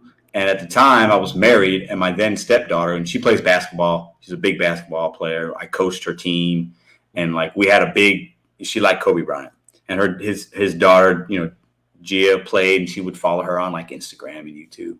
So like I remember they came up to my job, my wife at the time and my stepdaughter came up, and like we just sat at a table in my restaurant and like cried for like 5 minutes. It was like weird, like he's dead, like what? And she died and the other people died. Like it was just kind of strange, and it was extremely just depressing. Yeah, and it kind of started how terrible our year was going to be as a collective world. Like, oh, that happened. And then it just went worse to a point where obviously what's going on with the world, like you forgot that even happened. And coming up on 2 years since that happened. Yeah. It's crazy. I mean, to think about you just start to get more resilient and realize like you don't have all the time in the world, and you gotta take a charge of all your opportunities and try to figure this all out, because you never know what's going to happen. But we got another season coming up. I guess before we leave, we'll talk about one more thing. I know we've been doing this for almost 3 hours. What's your teams? What you think? I know you already have your MVP prediction. I saw that on your. Yes, that is my MVP prediction. That wasn't funny. That's my MVP prediction. No. I mean, you saw in the playoffs, the dude. I mean, he's a monster. He's a ball. It's not because he's from St. Louis. Like I don't know the guy. Like I just think it's his time. Was he dropping like 40 points in the play? Like, if you're dropping 40, you just start, even if you didn't make it out, but you start dominating playoff teams. Yeah, I mean, your time has come. You're going to get the vote in the NBA for MVP. I mean, this year is going to be. I'm a big NBA fan. A lot of people don't like it. I love the NBA. I love the star power. I love the athletes. I love the fourth quarter NBA. I don't watch a lot of games the whole game. But if you give me an NBA basketball game that's close in the fourth quarter, to me, that is must-watch TV. I love it. But yeah, I think the Bulls are going to be on the up and coming, maybe 6 seed, 7 seed. I think the Bucks are still going to be really good. The Lakers obviously should be good if they're healthy. The Lakers are really old. So they're, if they can stay healthy, I don't see who can beat them if they're healthy. The Nets are going to be really good, but Kyrie probably might not play half the games because of the COVID thing. If he doesn't get the shot, he can't play in New York. So he can only play away games. So that could really factor into their season. Yeah. But yeah, man, I mean, baseball's starting up. I'm a Cubs fan. The Cubs suck this year. So we got to see. The Cardinals play the Dodgers tonight. I got to see if they won. That was a big game. I don't know yet. Don't tell me in the comments. But like football, I'm a Bears fan. They're going to suck this year. I mean, it is what it is. But well, yeah, I have Giants and the Jets. They're so the Giants. Well, they both just won though. That was both like won. The first time in the last 20 years, both the teams have won on the same Sunday. I was so tired. I slept through all of the first game. So I'm thinking if I just sleep every time they play, maybe they'll win. Because I woke up and I'm like, they probably lost. They suck. And then they both won. I'm like, wait, Zach Wilson actually played a good game. I know, all right. right? So maybe I'll just fall asleep. The Jets are not ever going to be good unless they get a coach. The last time they were good, they had a good head coach, Rex Ryan. Yeah. Okay. And they had players, but they had Mark Sanchez as a quarterback. And it went to back-to-back AFC championship games with Mark Sanchez. So football, you got to have good coaching. Yeah. It's the one sport you got to game plan and adapt to, in my opinion. Yeah. And the Jets, they just got that guy. He ain't gonna do it. Zach Wilson is gonna be a bust. The Giants, I think they could do something. They need a little bit of a defense and they need a coach. I don't think these coaches that are going into New York are guys that are game changers. I don't believe in Daniel Jones. It's just not. I don't feel it. But you know what? Eli was garbage when Eli was so bad. Before he did all the championships, he won 2 Super Bowls. Before that, I'm talking way back before he even got to that run. People were saying this is a bad idea. We should have drafted Ben Roethlisberger. We should have got Phillip Rivers. Yeah, it was until Eli weirdly started to put it together. So, is that going to be the same thing for Daniel Jones? I think it. Maybe, but with these teams we're talking about. They're built on defense and coaching. Like good coaches are going to they're going to build a defense. Yeah, Mark butt fumble. Yeah, Eli. I mean, he had Justin Tuck, Michael Strahan, that four OC. He had OC Human. He had that defensive line. Like those guys were monsters, man. Yeah. So you don't have to have a great quarterback necessarily, but you better have a great defense. But you got Barkley. He's always hurt. You never know what he's going to do. Why would you draft the running back that high? You know what I mean? You can't draft. You can't. You shouldn't. You shouldn't. A few of them will work out, but running backs are going to have about a 2, 3, 4 year time span, and that's it. What happened to Todd Gurley? You know what I mean? Exactly.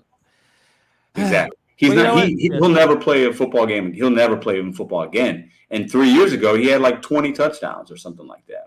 It's crazy. Running backs you get them in the second, third round, and that's it. You can't draft too early on a running back. So your Bears QB, you believe in this guy? You think he's gonna? Justin. Yes. He got killed.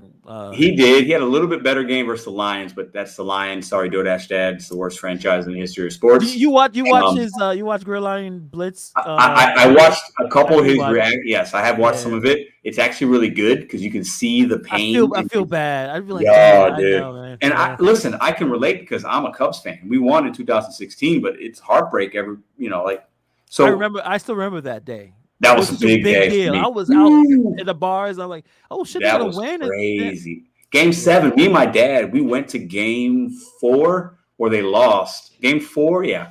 We went to Chicago and saw it. We were there. Nice. And they were down 1-2 or 1-3. Anyways, they came back and won. It was great. But Justin, the Fields kid, we have playmakers on offense.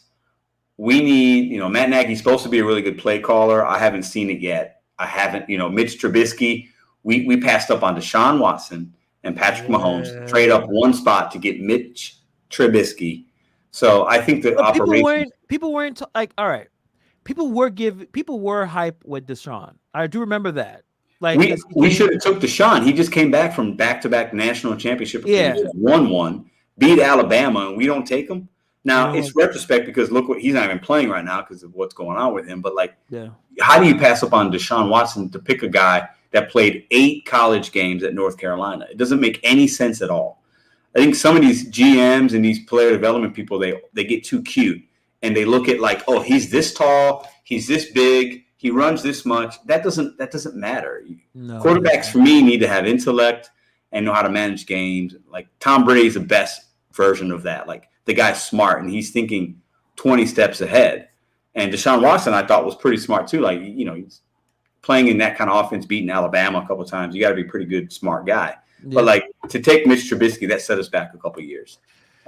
With the defense we had in the last couple of years, if we had Deshaun Watson or Patrick Mahomes, we probably win the Super Bowl in Chicago. I mean, that's not much of a reach to say. So, you know what? Hopefully, these teams turn around a little bit. Because right now, Giants are bad, Bears bad. And poor DoorDash dad, new Black Godfather team. Black Godfather. Lions are like, I mean, it's crazy. But you know what, Pedro? I've kept you up so long. We can be on here forever, all day. We could. We could sit here and do a marathon. We got maybe do one for charity. We'll just talk for 8 hours. I think we could probably do it. Hey, you know what? That's not a bad idea. I wouldn't mind it at all. We could be talking about a lot. Yeah, that's not a bad idea. We got maybe something around the holidays. We do some kind of charity, try to raise something for something. That's not a bad idea. Yeah, we'll talk about it. Yeah, definitely. Yeah, guys. Many of you stayed this entire time, and I appreciate it. You guys are amazing. I got call on your show one of these days. I feel like I'm not one of the bot because again, I'll be just do this, and then no one will get on. They're gonna just talk. You know what I mean? Like, but I'm gonna try to call on your show one of these. Sundays. It's all good, man. It's all good, man. It's all good. Good luck tomorrow. Are you working tomorrow? What's tomorrow? Thursday? Yeah. You know what? I got to work. I'm gonna work for lunch only. We're taking my girlfriend's sister's in town with her husband. So we're going to take them out to dinner at I got to pick them up at 6. So I'll be working probably till 4, half day for me. So hopefully better than I had today. So yeah, definitely. And it's important to have those days too, as you put it, no matter what, like you put every day, sometimes great day, sometimes not so great day. So that's can't control everything. Yep. Nothing wrong with that. But guys, appreciate you guys for being on and I'll see you guys next time. Have a great night. See you, man. All right.